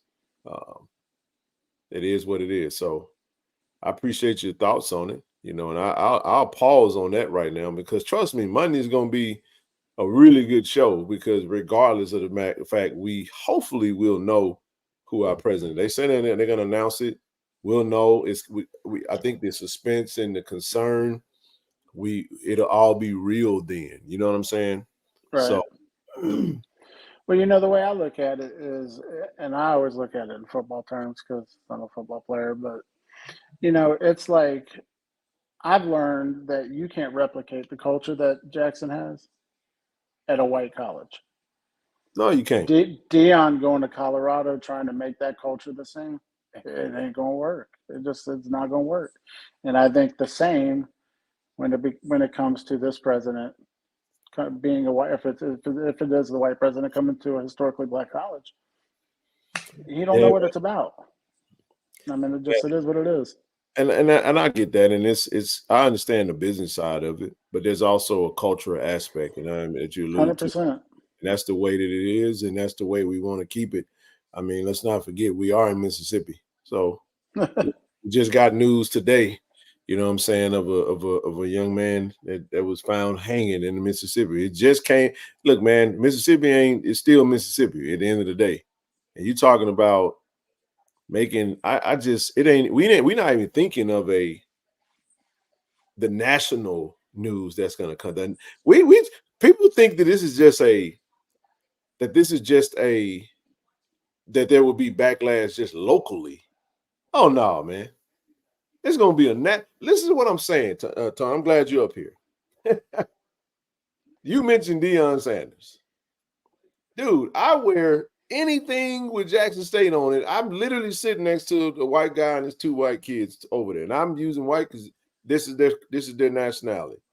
The young man is saying, Jackson State, is that where Deion Sanders was a coach? And I'm like, that's correct. We heading to Jackson. He's like, oh man, that's cool. So this is what I'm saying. The national eyes have been on Jackson State for the past 2 years. Yep. Man. And still so it's a lot of people that will, when you say Jackson State, man, come on. They don't want to do that, man. I don't know what they're gonna do or what they want to do, but the backlash ain't gonna just be a Jackson thing. It'll also be felt. It'll send shockwaves, I think, through the HBCU community. It'll send shockwaves throughout the nation. It's just too much that's gonna hit as a result of that, and I think it's just gonna be. It will get nasty real fast, and I think the thing that a lot of people don't account for is the nastiness that comes from the other side. You know what I'm saying? From our side of it, like the world ain't really seen a lot of pissed off Black folks that's really unified for one cause and mad as hell about something. I ain't gonna say they haven't seen it. It's been a while since we really like put energy behind that. You know what I'm saying? Right. Just saying. Maybe that decision is the thing that draws us together. I don't know. I can't. I'm just trying to think about it in the only way I know how to. But I'm saying, man, if they did, now again, I'm saying this. Even when I heard that, I was like, I had to pause and think for a minute. I was like, wow, I hope they don't do that. You know what I'm saying? And I'm not gonna lie to you. When I heard about it, I was like, ain't no way. I gotta be honest with you. I don't care. People, I don't care about no credentials. I don't care about none of that stuff, man. I get, it may be, man, I don't want to hear none of that. I don't want that to happen. Because I just feel like when you're talking about credentials, there are Jackson State alums, they got better credentials than he got. So don't give me the credential stuff as if his credentials is better than the candidates that are in the pool that are available, that actually come from this. That's the ticket. That's the ticket. You got people that are from it. Guy that want this job, that come from this culture, that understands Jackson State, that is doing a great job somewhere else. You ain't gonna sell me on no credentials. I'm sorry. Yeah. You ain't gonna sell me on that. If that guy wants the job and he interviewed for the job, why wouldn't you give it to that? That's what I question. Because now it ain't this, you're gonna make this decision. Now I got to find out who the hell you chose. Who you turned down to make this decision? Because that's where the real story gonna be in. And now we got to really get behind some things. And I'm serious. So I'm just saying, man. That's just how they go. But I'm gonna leave that alone. That's all I got on that. I'm gonna pause on that one right now. We get some football because we can go down a rabbit hole. You know what I'm saying, and we'll go from there. But I'm telling you. I know I shocked everybody with this today, but it will be way bigger than what we think. I'm telling you right now. Well, I know I shocked everybody. I know you will pop up, man. I'm 100% with you guys. I'm 100% with you guys. You should have waited, man. You should have just text me, dog. It's all good, man. I'm telling you. You know what? I appreciate you for coming up because you got a son that's playing at the university. You see what I'm saying? And they've shown us nothing but love. In the chat, we done dropped the link. Come on up here, man. Come on up here and talk. Yeah. I ain't scared. And this is what I ain't gonna do. See, this is what we do. Because we have this platform, people think me and Zoe supposed to do everything. We ain't on the front line of everything. No, and I mean, you know what I've gone through already, but I mean, it's been nothing but love, and it's I mean, man, I honestly wouldn't rather. I mean, the people don't know I played at FSU, and I'd rather have my kid at JSU right now. I mean, he absolutely loves it. He said, "Dad, you ain't gonna replicate." He straight out told me, "You ain't gonna replicate this." He goes, "I love it," and I'm like, "Hey, whatever makes you happy, man." If he's happy, I'm happy, and I have not met one bad, mean, nasty person since I've been there. Not one, and it's refreshing because you don't get that at the PWI. So I mean, it is what it is. It's been a blessing. So I'm all for it. I'm 100% with you. I agree with you. I've witnessed both sides of it. The culture, the PWI got zero culture compared to this. I love it. You know, so I grew up watching the FAM BCU game or BCC games my whole life. Every year I'm there, and I look forward to it. Right. Because that's where I'm from, Orlando. So I mean, I'm used to that. I'd rather go to a FAMU BCC game than a Florida State game every day. Wow. Just because of the culture, the bands, just everything. But as an institution, I think you have to have a black person running an HBCU because of the culture. They have more than likely been in that culture. They know what it's about. They know what needs to be done. You know, I think like that's a wrong guy. That's my opinion.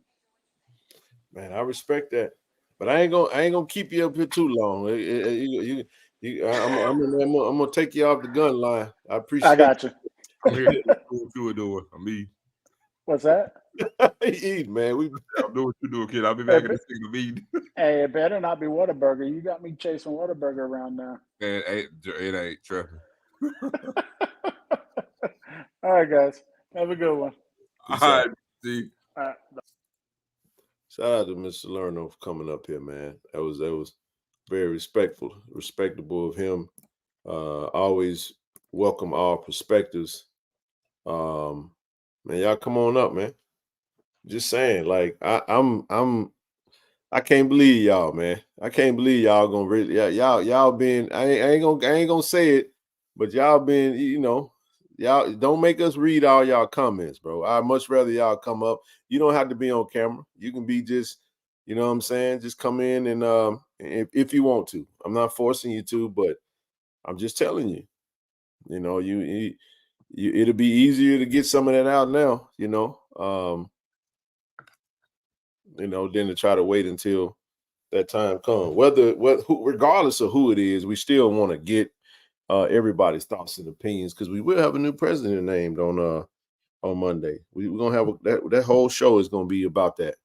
We're gonna talk about the game, and then we're gonna talk about the business that is Jackson State. And while I'm here, man, we still want to think about brother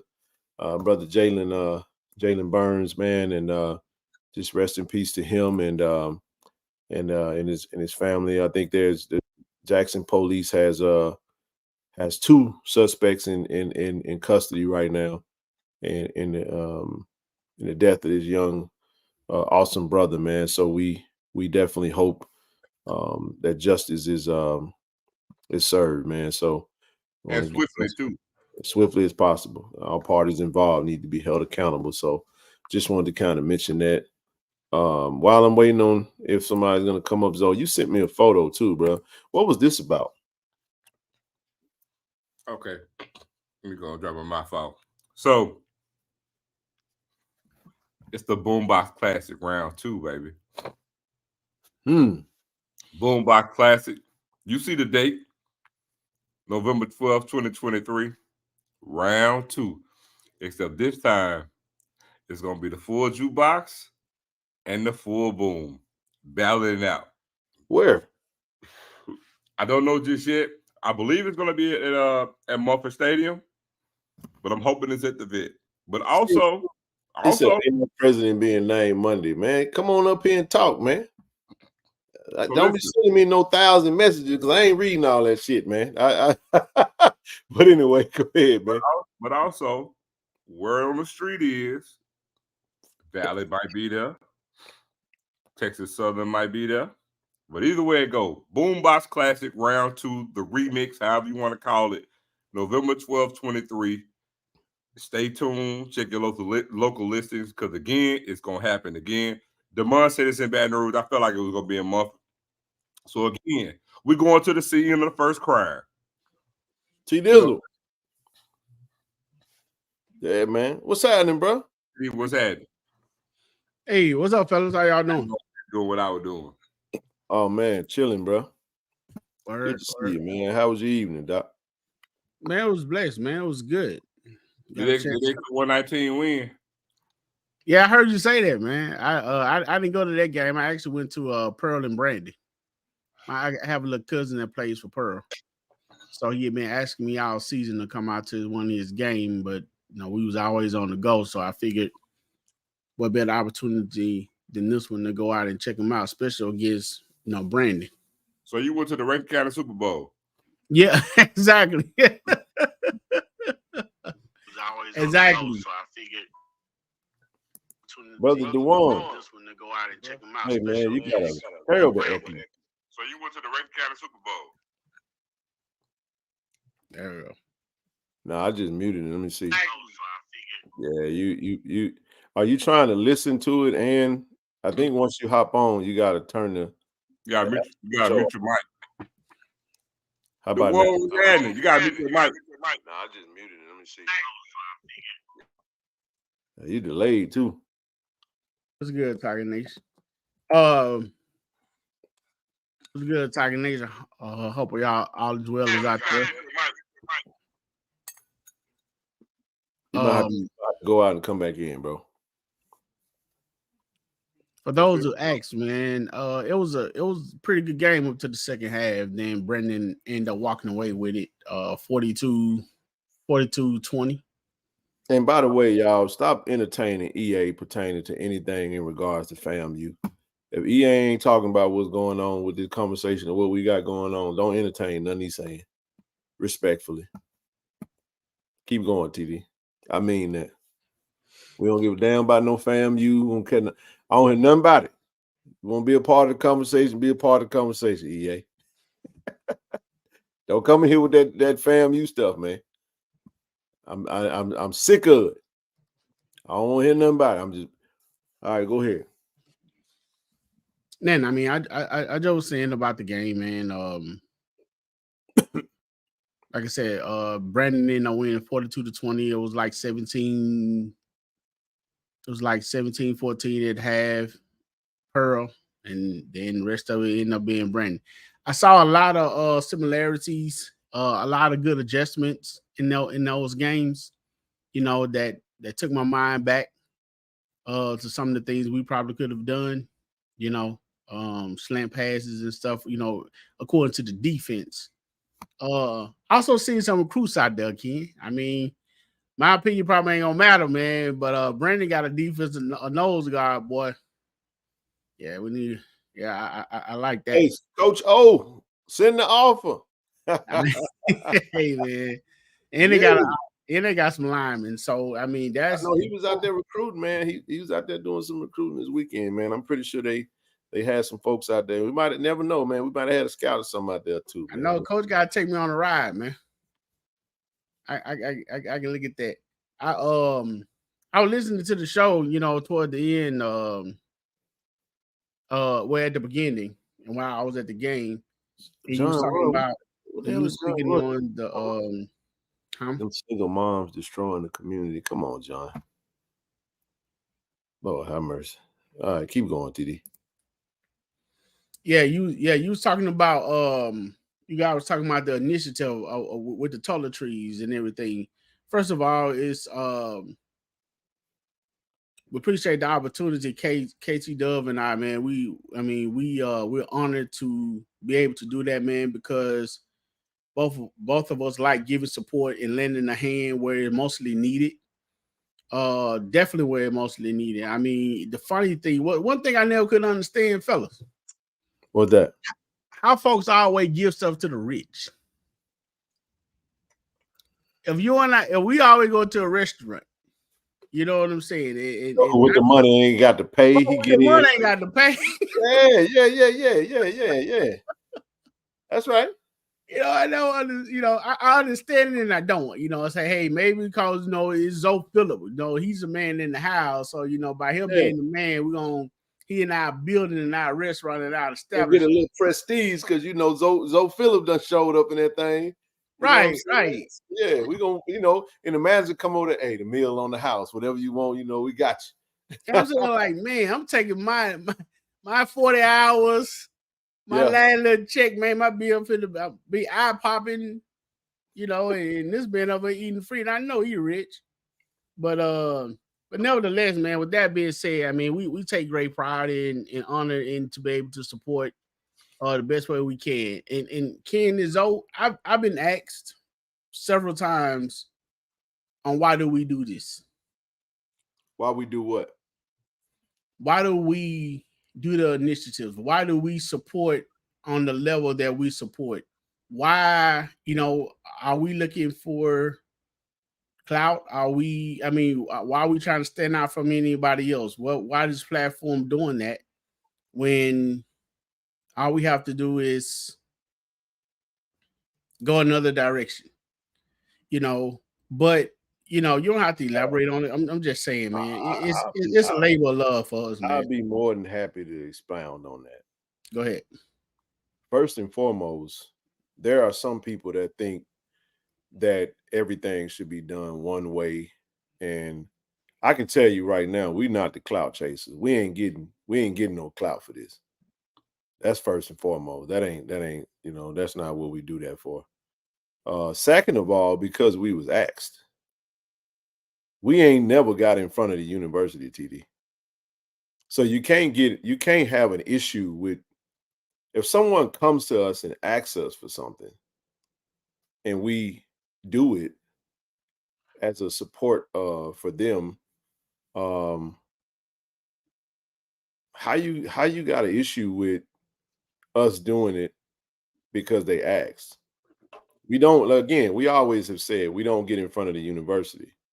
You know what I mean? And this is what we love to do. And this is what makes me sick. We love to talk about how we so underfunded. And we are, TD. We underfunded. We have those types of situations and whatnot. But then when you go a little extra mile to do a little extra, why is it that us in our community, we always want to have an issue with people that's trying to do more? It's almost like you get more shit for trying to help your own people than you get than doing nothing. When actually the negative energy should go to the lazy jokers that don't do nothing, that sit back and complain and explain. But when you do something outside of the norm, it's like, well, who you think he is? It's like the dude that do their job at a high level is the one that get vilified amongst the lazy folks. You follow what I'm saying? Woo-hoo.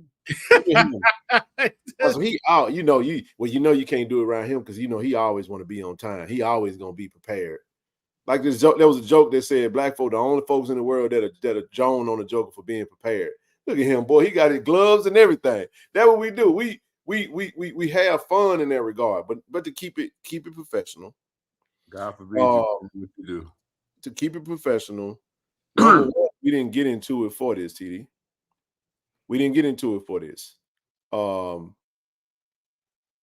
We were doing the show. We was just talking, and I think it came up. Somebody asked, "Hey man, is this something we can do?" I was like, "All right, man, let's do it. Let's try it out. Let's see." You know what I'm saying? And we did the initiative for the women's basketball team, and then it just kind of went from there. We did it. It felt good, and we wanted to do it again. And the coaches appreciated it, and the players appreciated it. And it's like people want have this mentality. Well, I give money. And I'm gonna tell you about the folk that just give money. See, people that just give money, they give money because they won't shine too. Now everybody say they don't want no clout, TD. But if you ain't want no clout, you won't have no issue about what we do, because when we do a little extra, see, people got a problem with what we're doing, TD, because their money is getting dwarfed. They may give more, but people may feel like we're doing more because it's more out in the open. Right. Why are y'all being so transparent? Why are y'all always acting like y'all got to do what y'all? Why? Let me ask you a better question: is why not? For example, because of the work we did, Coach Johnson actually went to the AD and was like, "Hey, you mind if we reach out to him?" He was like, "Yeah." Eddie Robinson signed off on it, allow him to come and ask us for that extra support. But you know what would have made some of these folks feel better that's threatened by the activity that they see? Because that's really what it is. That's really what it is. And I don't care, because I can speak how I want to speak, because I'm not being disrespectful and I'm not bound by nothing. When you're not bound by something and you're not controlled by people, that's another form of control. I want to reel y'all in because y'all getting too much shine. People talking, the Ken and Zoe ain't nothing. Oh, I heard it. Don't you know I got folks that's connected to people inside the place, man, that be telling me what folk be saying. Ken and Zoe ain't part of the staff. As if we said we were. See what we do? We apply for credentials just like everybody else do. So here's the thing. Let me say the last thing. I'm gonna shut up. Man, hold on. Say the last thing. I'm gonna shut up. No, say this. Sorry, bro.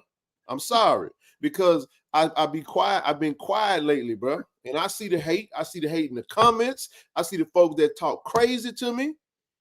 I had somebody come in the comment section talking crazy because I said white brothers and sisters. And yeah, you know who you are.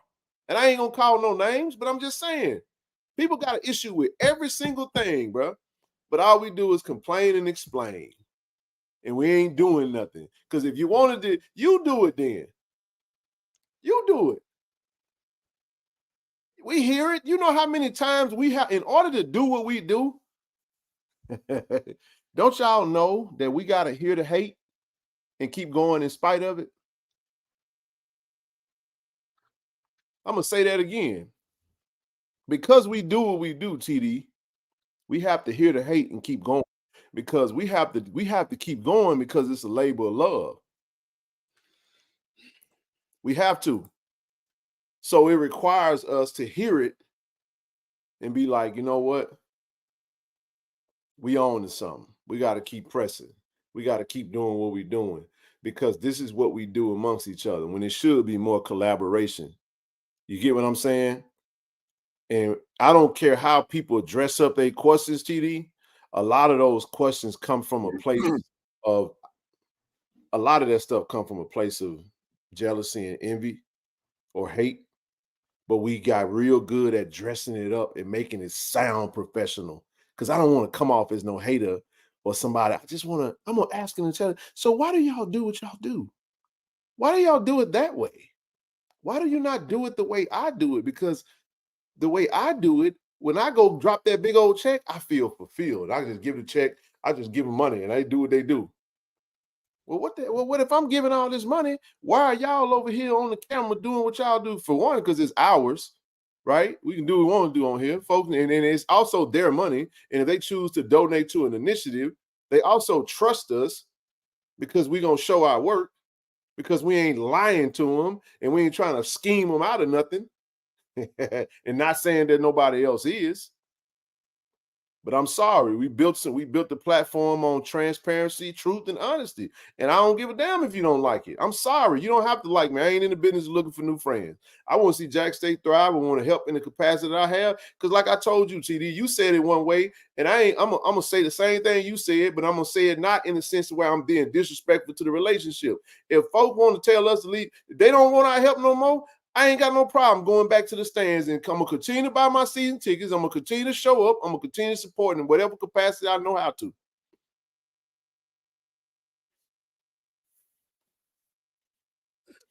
Now, that came from a personal place, bro, because I have been getting personally attacked. I just don't talk about it, bro. I try to keep it professional because I ain't trying to have no misunderstandings. I ain't. So this is what we do, TD. We say, hey, man, you know what, bro? It's cool. However you see that is how you see it. Go Tigers. But I see you. Oh, yeah, I see you. You know what you have to tell the haters that you got to deal with at JSU? Man, come on, bro. Y'all begging me to leave. But and I refuse to let you go.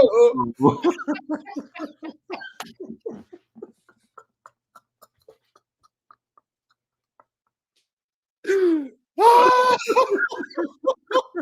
that boy say? I made y'all asses. Nah, man. In all seriousness, man. What we do, man? But TD, I'm sorry. That went left. That was man. And for real. Look, yeah, that was a good question, and it came from a good place, and I took it down. No, I'm good. Look, I love family. Look, y'all know I rock with y'all. And look, small thing to a giant. Look, you're gonna always deal with, 1, 2, or 3 people that's, don't like anything. But when we talk about the masses and what we got going on, we ain't sweating when we work about none of it. You know what I'm saying? Right, Birch. Ain't nobody coming to see you. But anyway, let me stop, man. But at the end of the day, I'm always say this: everything that we do is not meant. That's the thing that I don't think people really kind of grasp. Everything that we do, it ain't me and Ken. It's y'all. That's the part that I don't think people really grasp. So why I don't understand, because honestly, it's almost like we're a vessel in the sense. You know what I'm saying? Because again, things come to us, we come to y'all. So I'm not going to sit there and say we're the face of something. I mean, again, it's not us, it's y'all. It's everybody. Man, let me tell you something. That's the The point. reason we do it, man, is because once again. All right, TD, we have a budget. We got a great AD, does a great job, and they do everything that they can. But you know what happens when you don't have everything you need? That's why he's doing an initiative for the JSU by 40, because he wants everybody to sign up so that they can use that money in great capacity. TD, that's still going on. Because what we say is, all right, go ahead. Let me stop. Let me let you jump in. I want you to respond to what I said. Go ahead. Yeah, well, I want to respond like this. I mean, I guess if some people, your response were we were asked to. So I guess those people out there who have that question, asking that question, may need to find out why we were being asked. And even with that being said, if we are asked again, we will continue to. I mean, just like you were saying, I heard you when I was coming in. We were talking about doing the bath stuff. But is it a problem though? Is the question originating from a standpoint of a problem? You follow what I'm saying? I think that's something that they will have to investigate to find out why. Because I think most people are saying is do the money, take the initiative, put the money in a pot, and let it go and fall where it may. You know what I'm saying? Or isolate what is being done for, what the funds are for, and let the power that be take those funds and distribute them to. You know what you sound like, TD? Mm-hmm. You know, we come from very challenging communities, bro. You follow what I'm saying when I say that? I done experienced some very challenging situations within my family. And I have had some family members that have had some issues that went above the love that they have for me in themselves. So sometimes when you're called upon to help that particular family member, right? You got to get a little creative with it. Because if I know I'm dealing with this particular individual, and they say, hey, I need XYZ, me knowing the ambiguity with the decision that just might happen, my question is, you know, if that's what you really need, then let me just go get that and get that to you. And that way you don't even have to bother that, and we can just stand in the gap and do a little bit more. So I think there's so many ways we can do it. I don't even know who this is. Is it May Yarn? Yeah, what's up? Can you hear me? I can hear you. What's going on? Not much, man. I just wanted to respond to something that TD had said earlier is regarding to investing in people that have money, rich people versus people who do not. Now, my response to this is simple. Think of New York. People who live in places like New York City and in Harlem. There's a certain particular way that people will treat you if you dress in a particular way. So say, for example, in places like New York City and Harlem, they tend to spend a lot of money because they know that there's one, an emotional investment, and two, there's a way that you feel. And what I mean by feel is there's a particular type of confidence when you dress and you appear a certain way to certain kinds of people, because majority of the people that live in New York City have money. So they're going to know whether you're from there or whether you're not from there, depending on how you dress. So it all bases off of something called an emotional investment. And that's why people spend a lot of money on things that tend to cost a lot versus things that tend not to, because there's a specific type of value that will go into something called an emotional investment. So when you have something that people are drawn to the heart towards, they're going to tend to give their all towards that because there's something that's called a return that they get on that investment, if that makes any particular type of sense. I hope I'm making sense here. Okay, you do. Keep going. Okay. So to answer your question, TD, they're going to continue to spend money on these things because there's a particular type of return on an investment, an emotional attachment. And that's what HBCU has to get to that point. Is because I'll compare it in this way. Think of HBCU sports as AEW. For those who are familiar with pro wrestling, think of HBCU sports as AEW, and think of PWI sports as WWE. Right? The AEW audience gears more of their attachment towards the hardcore audience. In other words, that's the audience that they already have. Right? PWIs have something called casual fans, right? So when these PWI schools get more money, the reason why they're getting it is because they're not only going after the hardcore audience, in other words, the audience that they already have, but they're also going towards the casual audience, which means they might watch from time to time and they might go from one sport to the next. In other words, they're just casual viewers. That's the reason why the WWE are in the billions and trillions of dollars compared to AEW, because they're only catering towards a certain particular group of people, So what a certain type of audience. So let me make sure I understand what you're saying. So what you're saying is that HBCUs are not catering to casual fans like PWIs. Is that what you're saying? I'll make it more clear like this, because it goes more towards a question than it does. Here's the question that I want to ask you guys. Okay, go ahead. Who is going to be this person or these group of people, right, that are going to gain a casual audience that's going to draw in more money for HBCU football compared to what you currently have now that's drawn to little to no money? In other words, I'm not saying that they're not getting no money, but who are going to be these particular groups of people, or who's going to be this particular person that's not only going to cater towards the hardcore audience, but the casual audience that's also going to become emotionally invested, that is going to want to financially, right, invest into these HBCUs for the rest of their life. Because that's what it is. It's an AEW versus WWE thing. It's the person that's only going towards the hardcore audience versus these PWI schools that is going towards everybody, and all of them have money.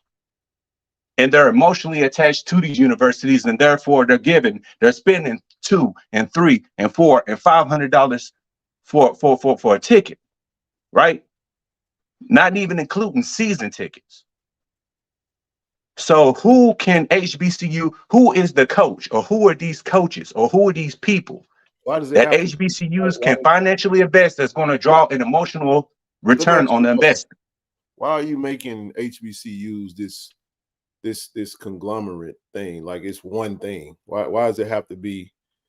It's almost like you're saying we have to have some type of like HBCU. You know, each HBCU is individual in its own right. You know what I mean? Just like each PWI is not HBCUs versus PWIs. I mean, it is what it is. I mean, most casual fans are generated by TV time and associations. There's a lot of PWIs that ain't got that type of, you know what I'm saying? Exactly.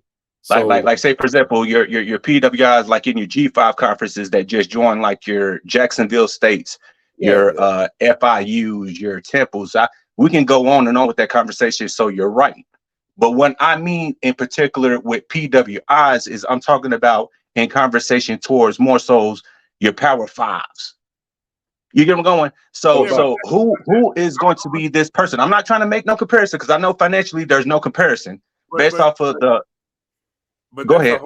That's not a good analogy, because you said all that, and then the last thing you end was you say, well, I'm going more toward the Power Five, when that's a small, minute number when you talk about FBS programs. Because when you talk about PWIs, that number is far greater than just Power Five. And so Right. then if it's a multi-layered thing. That's why I don't even think the wrestler analogy actually goes against. It kind of goes against. It's kind of productive to what you use in PWIs and HBCUs because it's I'm not trying to be disrespectful in any manner as far as trying to make a comparison.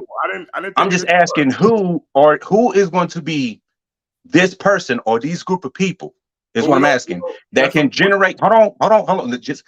I'm just asking a question. Who can be these people, right? That these HBCU schools, right? In particular, Jackson State, because that's the focus on the conversation is Jackson State. Who can Jackson State bring in that's going to financially, right, draw an emotional investment from the casual people that can bring in millions, billions, and trillions of dollars to these universities over a period of, let's say, 10 years, 5 years? You know what? Who is going to be these people that they can bring in that's willing to do this? That's the thing. We don't need a one particular person to come in to make that change. I mean, because again, when we look at the spectrum between PWIs and HBCUs, okay, well, what if I told you right now, what if I told you right now that the SWAC is doing better numbers than the Sun Belt right now from a revenue standpoint with regards to eyes on games? What if I told you that the SWAC right now, attendance-wise, is doing better than the Sun Belt right now? So again, it's like, what do you? Okay. Hold on. What do you choose? Because again, that's a strong football PWI conference. Sun Belt's a damn good conference. The SWAC has better attendance and is drawing better eyeballs than them. There is no point to compare any HBCU to a Power 5. Like, that's ludicrous. Okay, let's stick to the subject then. Okay, the SWAC versus the Sun Belt. Hold on, okay, because I just want to ask this question because I want to see what the answer going, what the response is going to be for this question. We're talking about the Sun Belt now. Okay. Which SWAC school, right? Just one, can right now compete on a football field versus any team, and I mean any team, do you know in the Sun Belt right now and win? Hold on. Do you know why though? Hold on. To answer your question, 0. But when you ask that question, okay, don't ask that question. Hey, hold on. Continue. You have more credence with your question if we were an FBS program, and then you turn around and you ask us that. So that's a loaded gun that you asking. Because here's the thing. So you would have better legs with your question if we were in the MAC and we're an FBS program and you're asking that question. But watch this. But now, if I turn around and I ask you this, if Jackson State was receiving the funding that it's supposed to receive right now and had equal scholarships that those Sun Belt schools have, you're going to sit here and tell me that a FAMU, a Southern, a Grambling, a A&T, or a Jack State could compete? I'm gonna answer your question, and this is going to be a simple solution to that. I'm gonna respond. I'm gonna answer the question. Go ahead, man. Go ahead and answer the question. We're gonna have to wrap this up. Keep going, man. Go ahead and get all right. There's only one person that I know that right now is interested. Answer my question. Okay, I'm gonna give you the solution. Answer to your question is going to wrap everything up because he's got other things he's got to do. I just want to make this quick. I'm not gonna let you talk until you answer my question. See, he don't want me to respond because he already know what I'm gonna say. No, I'm gonna ask you. I'm gonna break it down slowly. If Jackson State, FAMU, Southern, and Grambling, if we got the funding that we should receive, and we had equal number of scholarships, you're going to tell me that we can't compete in the Sun Belt Conference? I'm going to answer that question if you allow me. Go ahead. Here's a simple answer to the question. And this is as simple as I can put it because this is going to answer everything. With Ed Reed and Ray Lewis. Oh my God, man. I was just waiting on him to get it out. Done with that. I already knew he was going. And I still didn't get my damn question answered. Because he ain't going to answer. He over here lobbying for Ed Reed, and we ain't got no time for it. We got a damn coach. Hey, matter of fact, Ed Reed was he was a candidate, and we passed on that. So, hey man, I will eat that. Hey man, hold on. You cover the king, you better not miss. Eat that damn dude lunch, bro. What up, Trent? What's going on, buddy? Hey man, Gentlemen, how we doing tonight? I wasn't even my Good, question. I don't know where that came from. it is your fault. Hell, man. We Hey, need man. one. Hold on. We need a golden goose that's gonna change our whole entire fortune. We need that loose cannon up here who's Yes, gonna sir. lose his goddamn mind in a press conference, and he gonna change all our fortune. The man said, "Lord have mercy." Come on, man. I just wanted to. I wanted them to get it out, man. I just wanted them to get everything out, man. It's all good.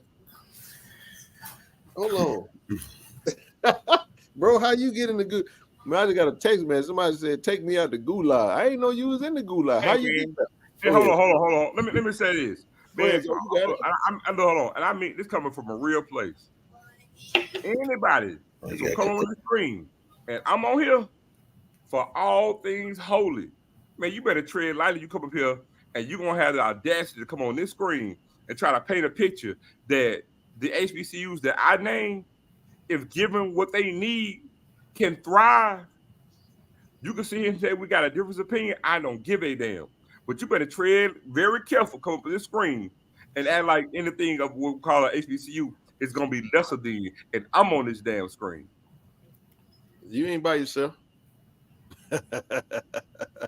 I mean that, partner. Whoever come on this screen, I be damn, I'm gonna sit here and let you small time and disrespect any HBCU, and I'm on the damn screen talking about what we can and can't do. You gonna come see me. Whatever. What up, Trent? TD, how we doing, brother? Hey man, I thought we'd have been off by now. I guess not. That's ridiculous, man. Hey, it's just getting interesting. Ridiculous, dog. Never came up, man. No, TD, you did the right think thing, about it, bro. dog. We on an HBCU platform, and you got the gall to come up on this screen and try to tell us what we can and can't do, and what we ain't gonna do under no circumstance. And we gotta have some type of savior complex. Man, child, please. I wish I might give you the time of day. Whew. Where to begin? Trent, I ain't even sleep. He done woke Zoe up. I'm glad too. Yeah, I'm about to say, you know, Zoe eye is usually heavy by now. But a couple of things. Number one, and Zoe just used the word savior complex, which is the last thing that we need. And I think we've talked ad infinitum about what Dion did for the program and what the program did for Dion. And I don't think that needs to be revisited. I will say this. I personally am not in favor of any more quote unquote celebrity coaches. Okay. I think that we have who we need. And I think that what we need to concentrate on is what we've been doing since he's been the coach, which is making sure that he has the tools that are necessary for him and his staff to be able to succeed and to make ball players into men and to turn a few of these ball players into NFL, or now that we have alternate league, professional players. I think that's where our concentration needs to be. When I first signed on, because, you know, actually I was working up to about 15 minutes ago and I was just listening, but I was going to jump in on the president conversation that kind of passed us by when Brother Mayorn was on a second ago. And what I would say is, you know, since we naming names, and it's my understanding from listening that the Hank Ballard who is up for the presidency is not the former IHL commissioner. It's his son. It's his son. Yeah. Okay. To me, that's a whole new ball game, because I've been assuming that it was the former IHL commissioner and former head of the Department of Education. Y'all see my grandbaby playing with my head, right? Ain't no hair coming, baby. No, it really ain't. But in any event,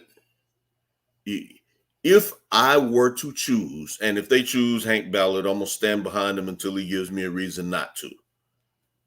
And let me lead with that, because I'm not going to be the one who disqualifies somebody because their skin is not the same color as mine, because that is the flip side of the of the struggle that we've been having in the United States for the last 400 years.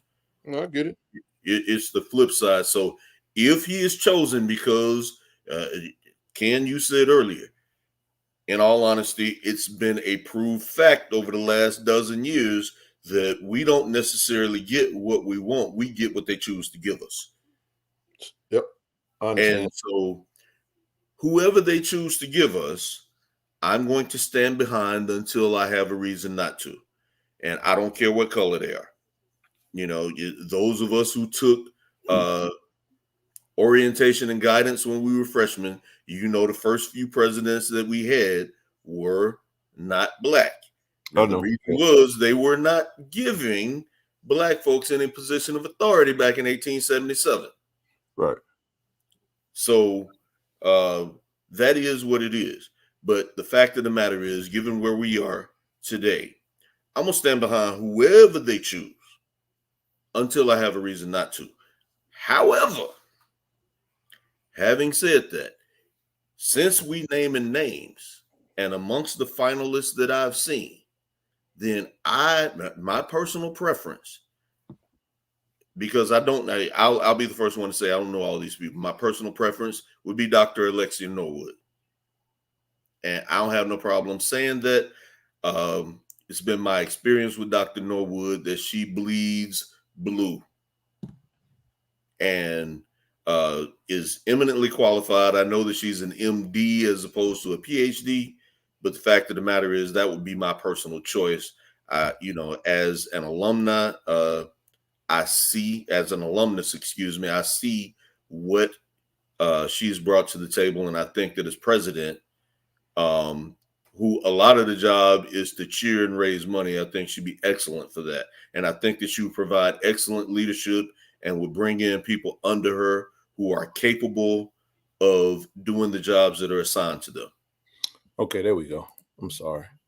TJ asked for the link. I'm sorry. I was trying to, man, you got me looking in the gulags. You ain't even in there, bro. Come on, man. It took me out of the way. Someone took me out after I said it. Hey, man. Hey. All right, cool, man. All right, go ahead. I'm sorry. Hey, man, it's people that was in the chat for within the last 5 to 10 minutes that I didn't even know existed. Yeah, I know. It always be like this. Now what I'm saying is the link dropped, man. Tell them to like and subscribe while they're doing all that. Hey, become a channel member. We need all that. We got a lot of names. Come on, become a channel member. We need the support, man. We're going to keep this thing going. TJ, what's up, brother? What's up, family? How y'all doing? Brother, you got it, man. Doing great. Hey, I said it wasn't going to go past 2 hours. That thing got spicy real quick, didn't it? Ain't that the way it always happens? I always do. I'm going to start saying that more often. My bad. Yeah, they get that thing back rolling. TD done came up here and done a damn grenade. I didn't even finish my points, but I'm done. No. You ain't getting off the hook, bro, because I didn't want that conversation to go that way. Right. Dude come on here talking about no damn Yeah, I had been listening to y'all, man. I just kind of was just listening because I just finished up a football game tonight. But I just kind of had to come on for a quick minute, just listening to the guy that just previously spoke. I think it's a lot of people. They act as if they're, HBCU, know-it-alls, and they really just came aboard, when our previous coach, came to our institution. And I think a lot of people, they don't understand the disparities and the financial gap that exists with our institutions, and that's across the board. And it's been that way for a long time. And so to your point, Zoe, like if we had the same financial resources, if we had some of the same facilities that some of these, even if you gave us what USM have, like they're already afraid of being the number 4 school in the state. It's close. Right.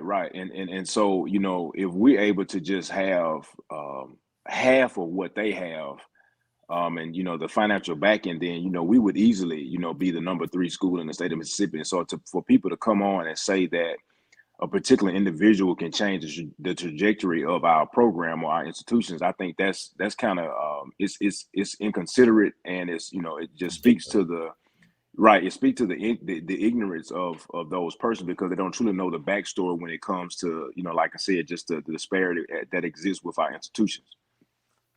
Absolutely, bro. I think you hit the nail on the head, man. I think we got to get out of this mindset. If these damn people with all this money in the black community wanted to support HBCUs, they'd have done it already. These HBCUs been around for hundreds of years, man. We ain't just, but Zoe say it all the time. Black people devalue black things. Jay Young gave a lot of these folks, and a lot of them still didn't. Because if you don't believe me, just go look at who all goes to Colorado that never came to Jackson.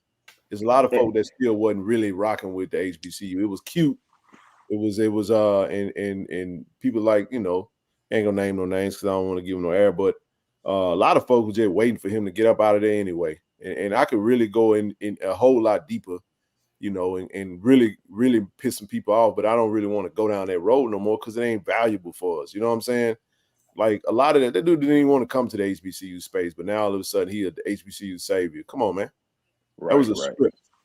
Right. You know what I'm saying? And he played his part. He did what he did. We got a little something. He got a little something. He got to where he wanted to be anyway. And we can move the heck on. It is what it is. But we ain't got to always keep bringing that up. And then this dude jump on. I wanted to see what he was saying. I was reading the comments. I ain't never heard that dude before. And I ain't trying to be disrespectful, but it's like, dude, you jumped in and he took the question that TD asked and really just wanted to get his agenda out anyway. That question didn't have nothing to do with what he was trying to get across. Not a thing. Can I jump in and say something real quick? Sure thing. And that is that we're having the discussion about resources or what have you.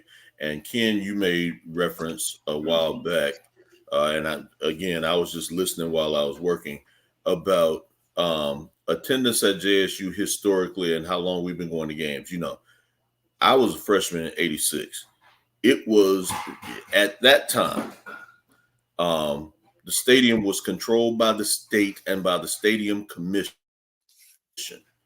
And you would come up to pay your entrance to get in. There wasn't particularly a whole bunch of black folks standing there taking tickets. And historically speaking, and other people who are my age and older would tell you that you walk in to a stadium that, much like our homecoming, you'd be looking at 45,000 people, and they had no problem then turning around saying the attendance was 20,000. So the history of stealing from Jackson State didn't start last week, because what we are visually able to see versus what the announced attendance, that's something that goes back well before I was even a freshman. You could look and be like, man, there's 50,000 people up in here. And announced attendance, 22,000. Okay, what happened to that other $28,000 worth of ticket money? And to go to a larger point, what if historically that money had always been properly accounted for?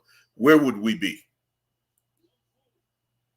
So just wanted to throw that out there too, because people, people black and white been stealing from Jackson State a long time.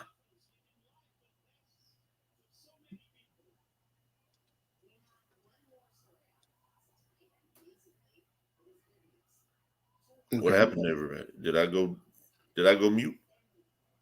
Nah, man. We're trying to make sure that you were done. Yeah, I'm done. Oh, okay.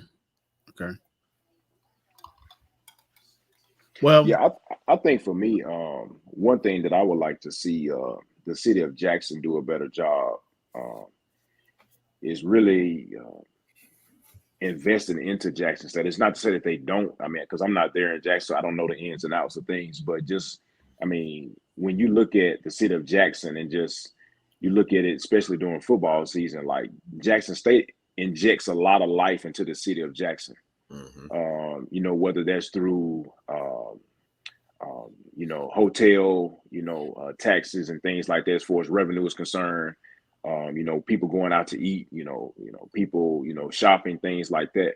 And I just think that the city of Jackson and its leadership, along with Jackson State's leadership, should really, put a memorandum or something in place to where the city, is able to, provide money back to Jackson State. I mean, because the university is a catalyst for, revenue in the city. And I mean, every year, I mean, regardless of what our record, has been in the past, like Jackson State has really, done some things for the city of Jackson. And I just think that they need to, in some way, provide funds to the university to show, hey, that we're committed to what you all are trying to do and things like that. And I think, it's a lot of things that we probably all can agree that need to be better in various forms of the university. So I think that's what we all can agree. We're not sitting up here acting as if, all HBCUs have, our stuff together, because I mean, there are some lapses in a lot. And I mean, it's a lot of lapses in PWIs. It's just, people just choose not to talk about it because they act as if those universities or whatever are ran, perfectly, and they're not. And so for me, I just would like, for the city. I mean, even if you look at Memphis when we were playing here, for the Southern Heritage Classic, the city of Memphis, that one weekend was averaging $20 million. And so for the city to not give each institution some money back, because had it not been for Jackson State or Tennessee State, then the city wouldn't be profiting that type of money in a 1 weekend period. And so these cities need to do a better job, particularly Jackson, in trying to reinvest back into Jackson State. Well, TJ, let me speak on to what you just said. I agree, and that's one of the things, and I don't ever really speak on the previous regime or anything like that, but that's one of the things that he mentioned before. Second of all, it seems like everyone is quiet about everything that goes on. It's like everything's the top secret. So even if that was done, what face or what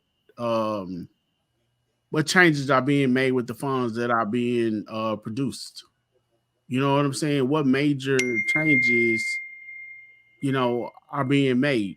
Years ago, I used to wonder, why do I go to all these different stores, and all I see is what they will call the three major schools in Mississippi in the area. However, Jackson State was the one bringing the money. That has changed some, and a lot of that change, from, the previous culture and whatnot. So now you can go into some of these stores and pick up some JSU paraphernalia. But then if they do give the money back or contribute, I guess you got to get a lobbyist or whatever, to talk to someone in the city, but they feel like they need to make their. And I even spoke to a guy at the hotel once. He feel that for all the times that the city is going lacking of tourists and promotions and concerts and different things, once they receive that money, that is what they need. That is making up for all the time that it was slow. So they don't want to give back. Well, I mean, according to him, I mean, it's a situation where, hey, you know what? For the last 3-4 months before the season was over, we only going to have this season for so long. We only have so many games. This is what it is. But on top of that, even going back to my initial question that, someone asking, why do we do what we do? I mean, even someone in the city or the different companies in the business in the city gave the funds back. Is anybody going to show their hands on where those funds are being appropriated to? But here's the thing, TD. Yeah, we wouldn't even, man. People act like we wanted to do this. Like, who want to sit on the internet, live TV, live YouTube, asking for money? Like, usually that was a private conversation. You know what I'm saying? So theoretically, we would love for the school to be funded properly, and the students and student athletes had everything that they needed, and we could put our energy toward what the heck we want to do. You get what I'm saying? It ain't always just that. You know what I'm saying? So, and then two, let's be real about something. When we talk about recruiting, especially in this transfer portal era, where you're getting players who's coming from these schools that ain't got no resource issues like talking about. You hear these players talking about, man, I used to get all kind of merch. They wasn't just getting no one T-shirt and one pair of shorts, and man, they were getting all kind of merch. As you saw, our previous coach left, and he went over and he was showing off the locker room with all the gear and all the merch and all the stuff that was inside. You know what I mean? Like, so my point is that when you're in those type of situations, it can be culture shock for some to come there and it's like, damn, we ain't really getting a whole lot. So it's okay to fill in the gaps. And then here's the other thing too. Like if the people that are in place and this is what they know, they haven't really been on that level where there's been a surplus, then you're probably not going to see from a budget standpoint a lot of those things. They're going to be some things that's going to be missing here and there. You know what I mean? So my point is the demand requested, it called for us to do what we do. And I get the uncomfortableness of it, man. How you looking up on it, and it goes against the grain. It's unconventional, and I understand that. For some, they don't get it. They don't get why they're not moved by it. Why not just give the money and let the school do all that? Why y'all got to be the ones to do that? And that's to your question, TD. And I think there's a much deeper conversation. What I would say is that if there's somebody, TD, that really wants to know a lot more in depth of an answer with that, tell them to reach out to us personally, and we'll talk to them. Because every conversation ain't for the airwaves, bro. You know what I'm saying? Because it's a slippery slope. Because on one hand, you really don't want to do an initiative because you don't want to be publicly saying we really need this and we ain't really got it. You get what I'm saying? So it's twofold. So if you're saying that you're doing it, you're implying that you don't have it. And if you don't have it, then people can take that info and be like, "Oh, y'all ain't got this, y'all ain't got that." You know what I mean? And run with that. So it's kind of dicey. But when you really just building relationships and they say they need it, it's like, the hell with these people. We just gonna go do what we got to do and be done with it. And what's wrong with us doing more? We always say it's in conjunction with, not in place of. It's in conjunction. So that means whatever we're doing, whatever they're getting, is just in addition to. And that's where we are with that. The thing that actually got me was that, again, we know where we fall in the lexicon of sports, where we are. We talk about HBCUs. But even where we fall at, again, to the masses is like we're lesser than. But if we look at everything tangibly, as it states today in the year of our Lord 2023, there are some of us that ain't far off. Realistically, it ain't like Southern Miss is just head and shoulders above what Jack State is right now. And I have to use them because, again, they got some welfare money.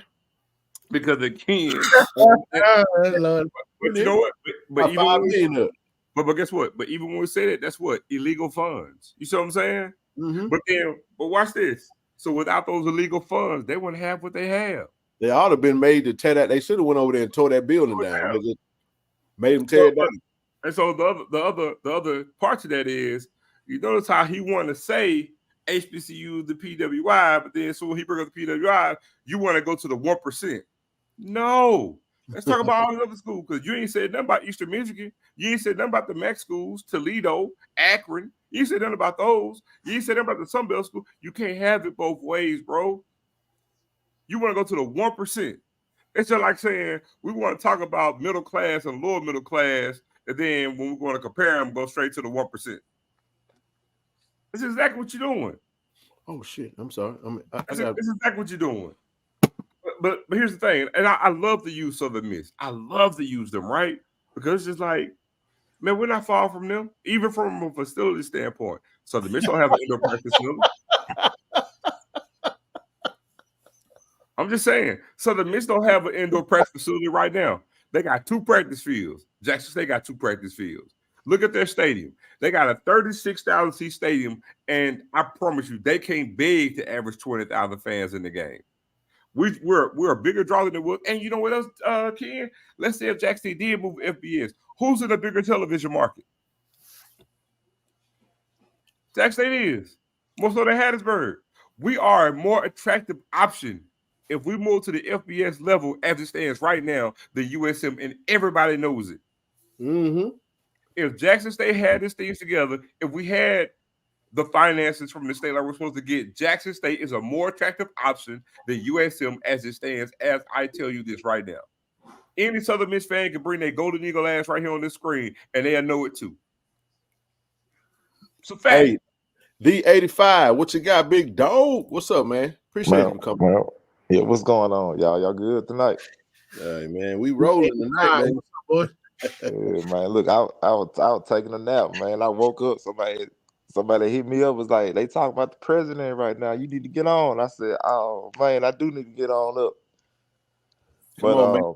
Talk everybody off their ledge, man. yeah, man. Well, look, man, look, I just want to start off by saying this. I definitely think that from the president perspective, Hank ain't going, man. So y'all need to go ahead and get ready. I'm sorry. Y'all need to go ahead and get ready. Hank ain't going for this mess, man. But let me just pull y'all out the ledge. That's all. Just I don't think that you all have anything to worry about. Of course, IHL is taking this process very slowly, very deliberately. I think that this time around they definitely have the university's best interest at hand. So they're not going to, and like I said, and a lot of this is something that I don't have. It's not like I have like insider knowledge or anything like that, but just kind of reading the tea leaves, right? From what they've been releasing, what they've been talking about in their meetings, little pieces, little tidbits you hear here and there. I don't think we have anything to worry about as it relates to some kind of candidate coming into the house that doesn't necessarily have the best interests of the university. So now, if y'all want to keep it's kind of fun. It's banter to kind of keep the Hank stuff going, and there's this shining white knight on a horse somewhere that's coming in. Y'all go ahead and kill that right now. But they're treating this process really slow, really deliberate. So I don't think we'll have any surprises. That's just my personal opinion. So I think the bigger thing is, whoever they do choose, whoever is that lucky person, man or woman, that they decide to bring on as a president, we really need to throw our support behind them, as Brother Trent mentioned earlier. I like Brother Trent, throwing up Dr. Alexa Norwood's name. I definitely agree with those sentiments, but we definitely need to throw our complete support behind them, but also make sure that we are doing everything that we can. And this is almost kind of like a personal charge to everybody at the individual alumni and supporter level.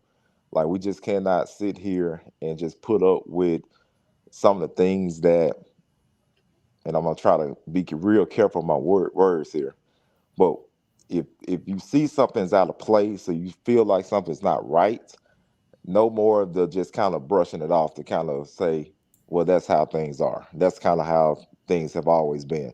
No, we need to demand excellence, because damn it, we are excellent. And if we don't demand excellence, we fall into mediocrity and complacency. And complacency is the enemy of achievement. And I'll be damned if we're gonna have all this momentum over the last 2 years and then throw it away and show up in places as if we haven't been places before. And another thing is, you know, the history of this university is so great to the point where we have smart and capable people all across the spectrum that can contribute, that can do things, but we have to stay together one by one. And also, when someone is holding somebody in the house accountable, don't get offended when they're holding you accountable, because it's all to help the growth of the university, to hope to maintain the brand that we have. And really, that's just kind of like my personal charge. So whoever they decide to come up with, we just not, it's going to be kind of all hands on deck to make Hey, sure that we're doing everything we're going to do to move their agenda forward and to move the university forward. I think your name Tyler or D85 Tyler. Yeah. Let me ask you a question. Yeah. No, we were speaking on the show. I want to say Monday or Wednesday, one of those days, about mental health, and I keep my mental as clean as possible. And so one of the ways I started programming myself to be like that is not worrying about things I can't control. Now, we all want I mean, we wouldn't be here, or we wouldn't want the best for our school, our city, the program. So whatever. I never gotten into as deep as and I probably should and need to, and I am. That's why I'm here to learn as well. So I never got into deep as Ken and Zoe may have, and other people, to understand. All I know is IHL chooses who they want to put in place, and we have no control. So with that being said, you said we got to hold people accountable into a higher standard, and make sure that they do what they're supposed to do. How do we do that when we don't control who that person is? Yeah, that's a great question, but I look at it from the perspective of this. You're looking at, I kind of look at it from the standpoint of, if I'm looking at a big corporation, the CEO reports to the board of directors, but it's also up to all those individual managers that are throughout the organization to uphold the standards of where the ship is going.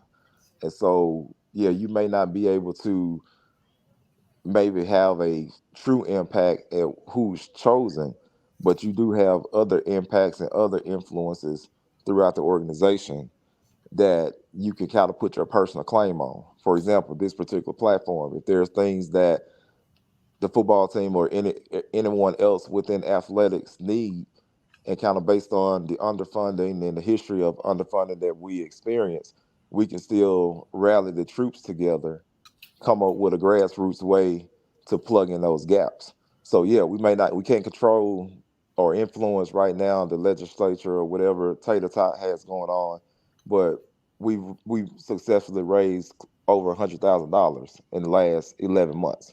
So that's kind of getting back to your point of controlling what you can control based on the situation that you're in. And so you may not be able to, let's say you may not be able to board the ocean, but for your own little sector, you can kind of put stop gaps in place. And then who knows, maybe that momentum that you start from a grassroots perspective grows into something larger to the point where you may even create something down the road where you may even have a larger pool of supporters and alums that curate their own lobbying firm that can go and target these legislatures to get agendas moved. So everything just kind of has to kind of start with an ideal, small or big, but then you kind of grow from there.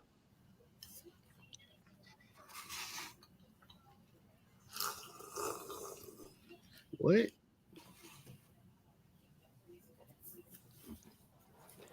I think for me, one thing I would like to see is, I mean, we have at least two big, companies within the Jackson metro area. If you look at Nissan and Canton, and even having Continental Tire, I guess right outside of Clinton. I mean, like, as far as even having a naming rights deal in place, for the stadium, where we can, generate revenue with that. I mean, like, Nissan has been in that area with probably at this point maybe 20 plus years since 2003. Right. And so I mean, it would be nice if we could, have a deal in place to where the vet is now known as, Nissan Stadium at Jackson State, or however you want to term it, and we're getting, a $15-20 million naming rights deal from that each year. I mean, that could go, towards something as it relates to athletics.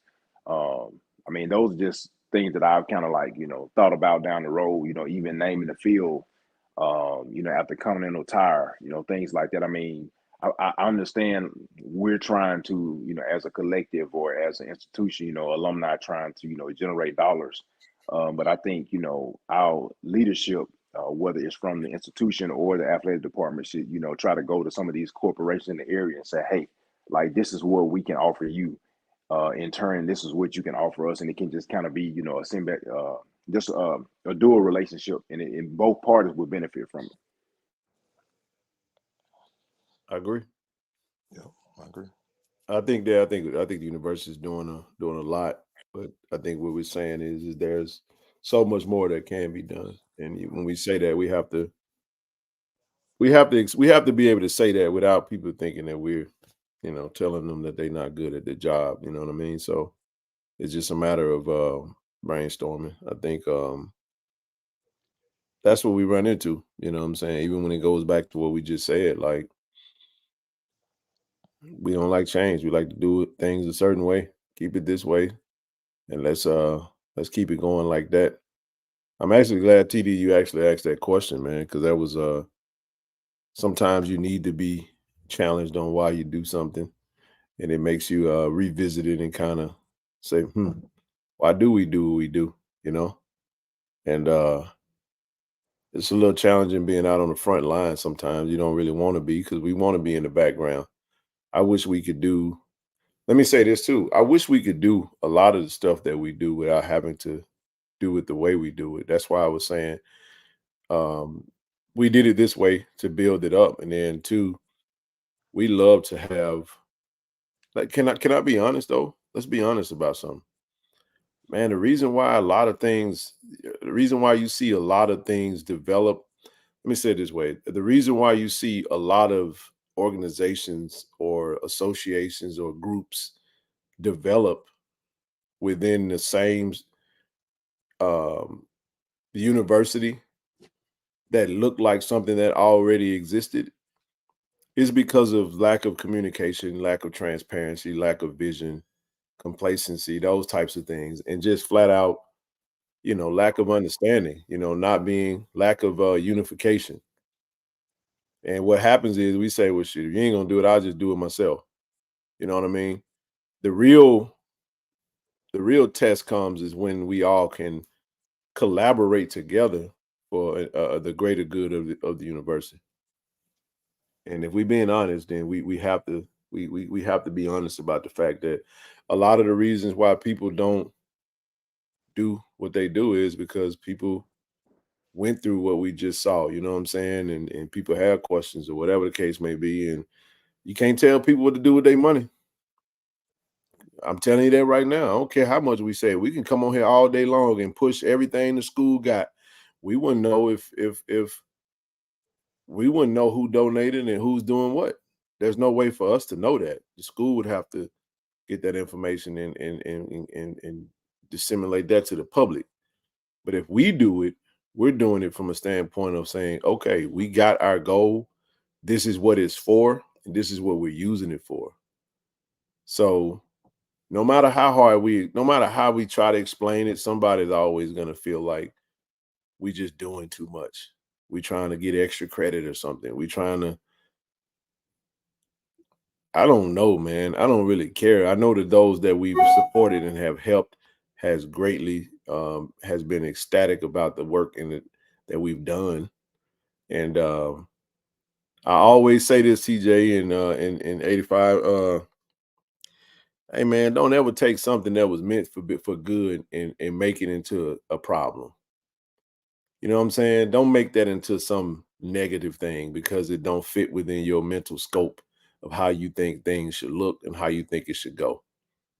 You know what I'm saying? Um, I'll just leave it at that. You know, we doing what we doing. We small time like a summer gun, but we can be so much greater because our heart is in the right place and we love to grow this thing and we will.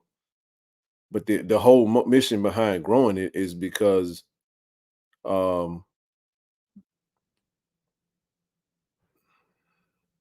it's built the right way, and the intent is to benefit JSU. So I'm thankful to everybody that has done anything, whether they've sent $1 or anything. We appreciate it, man. We really are, for everybody and all the support. But man, we got a lot. We got about 10 minutes left. Anybody got anything else they want to touch on? I mean, I did want to I don't know if you all touched on it earlier before I got on, just about um, I guess game planning or what you all would like to see happen tomorrow. As far as the game against Valley. I Mhm. mean, I know for me, it's just really about just coming out, because I think you know just like everybody else is kind of seeing, we've kind of sputtered along the way. And so I just really would like for us to have, an identity as it relates to, what we do on offense, not to, be stagnant, in drives and things like that. Because a lot of people can feel like this season is a disappointment, but I don't look at it that way. I mean, like, we've had a lot of things to take place with our team within the last, 8, 9, 10 months. With the possibility of, finishing the season 8-3. And I mean, I think that's commendable. But it also gives us a blueprint of what we need to do going into the 2024 season. And I think, coming into the FAMU game, we were riding high with emotion coming off that South Carolina State game, and I think now it's in some way it's like we still have something to play for, but it's like the monkey is off our back, so to speak. So it's like now for me, I look at it as like, hey, let's like forget all the ancillary things that's going on. Let's go play football. Like, let's come out, tomorrow. Let's have an identity, on both sides of the ball, play the game the right way, be physical, coaches, making the right calls, the right adjustments in critical moments of the game. And I think that tomorrow's game really can be a defining moment for our season moving forward. That's just my take on it. I agree. I'm gonna tell you why, because I think Valley affords you opportunities to open the playbook up a little bit more, try some things. I think that you make some personnel adjustments, whatever way they see fit, and come out aggressive, man. You're right. You set the tone for what we do for the rest of this season and beyond, So I totally agree. I think we got so much out, and we've even heard that, we've even heard, man, that the playbook is so extensive, and we really haven't really delved deep into it. I would like to you don't have to go deep into a playbook and have all these extravagant plays. It's about having a good game plan and actually taking what the defense give you, looking at the situation and saying, okay, we got opportunities with this, and actually working within that space, or this particular person does this well, or whatever the case may be. I think people just want to see, people know football, man. They want to see a really good game called, even if they come out saying, well, that was a great game. He called a great game, but it was Valley though. I don't care if they say that. We still need to see that, and then we need to be able to build on it, because we have seen some things, bro, that has worked this season, and then we don't see it no more. And folks wonder like why we haven't seen it. Or when we see it again, it comes back and it looks exactly the way it looked the last time we saw it. Like no wrinkles to it, or anything. But I think it's a great point, bro. This can be a defining moment. If we make the right change, if the coaches make the right adjustments and changes, I think it would reinvigorate those who left with a sour taste in their mouth against Alabama State. Still, we lost homecoming. We finished 8-3. Who knows what's going to happen? I know these Rattlers are in the chat feeling high, but they may mess around and drop one or two. You never can tell, because all the pressure's on them, and they always known for doing goofy stuff. Yeah, I said it. But anyway, TD, you got next. Yeah, man. I know we only have no, you got it. Go ahead. We'll end it when we left, but I want to say this. First of all, thanks to TJ for that question, and shout out to Roy Faye. I like her comment, what she had to say, and that's our plan, Roy Faye, to continue to do what we do. I mean, Ken, you want to highlight that? Roy Faye.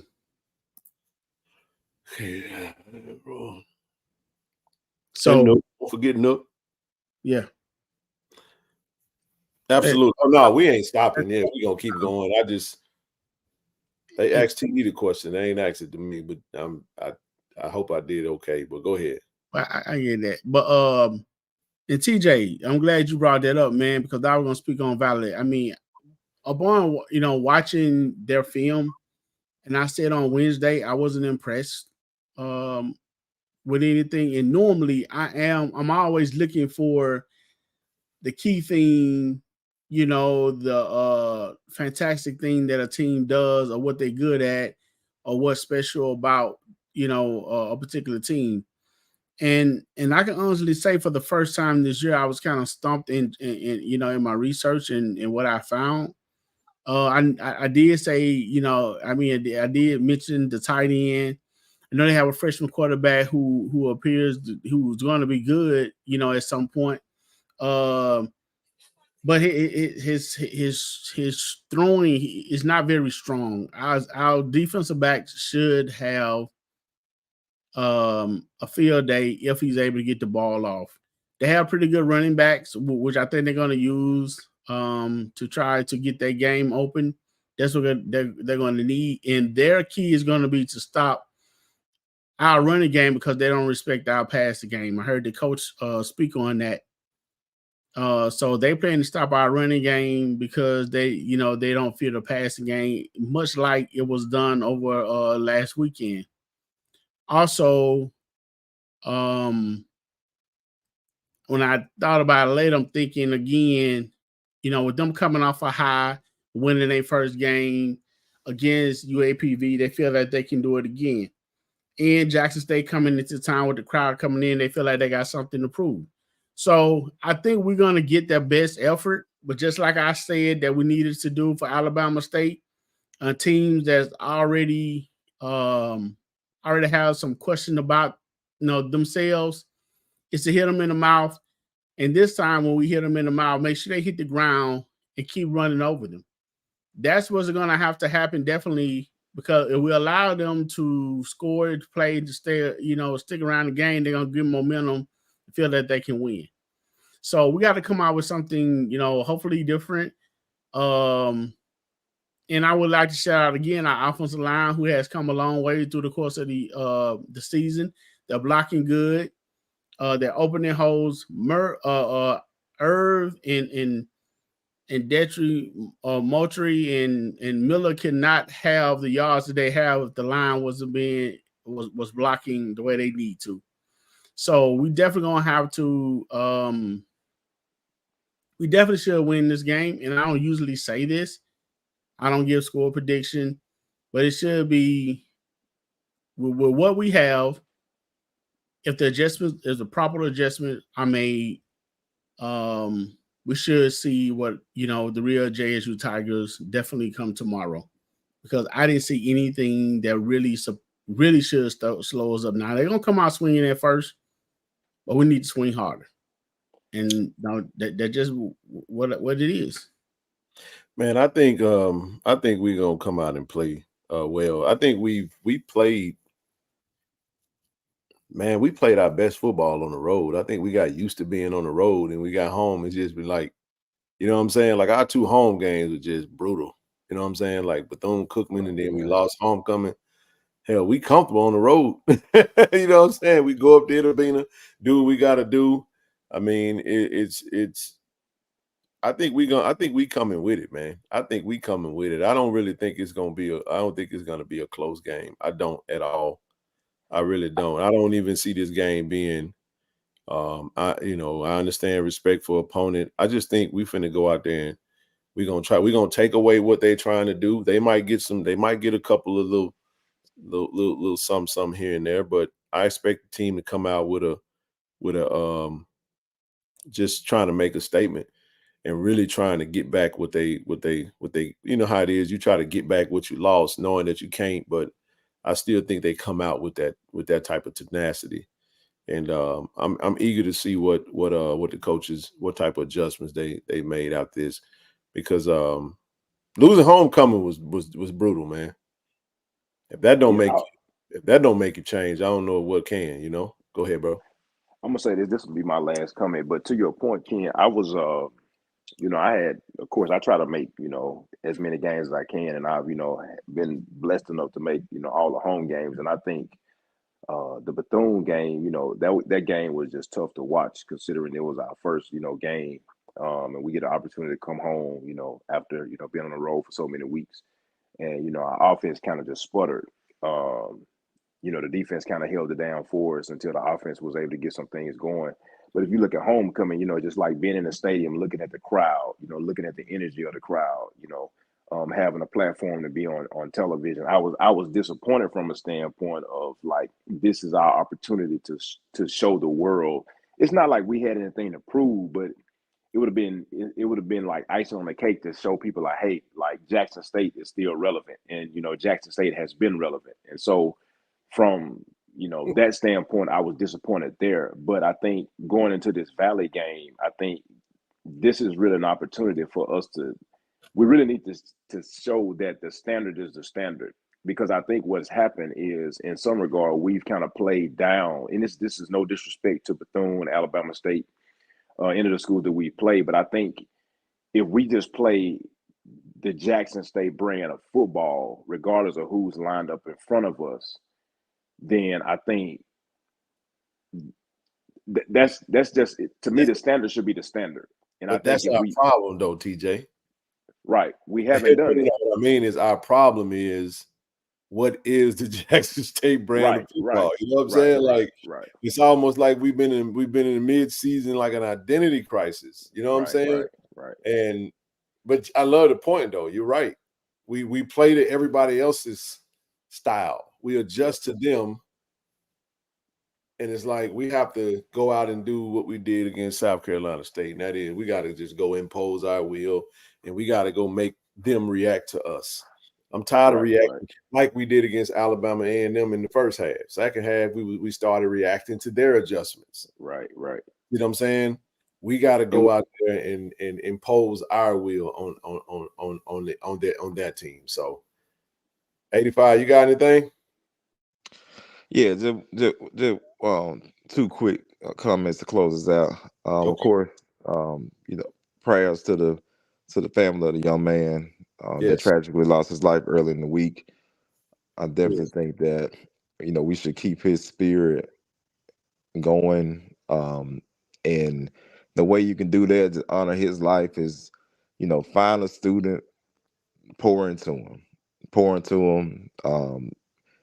As an alum supporter, whatever your profession is, whatever God has blessed you with, just find somebody to pour into them. Make sure that they know that there are opportunities, endless opportunities out here for them, and because that way, we just can put our arms around our babies and love them and just try to guide them the best way we can in this crazy world. And the second thing, like say, we're probably not gonna have an announcement on Monday for the president.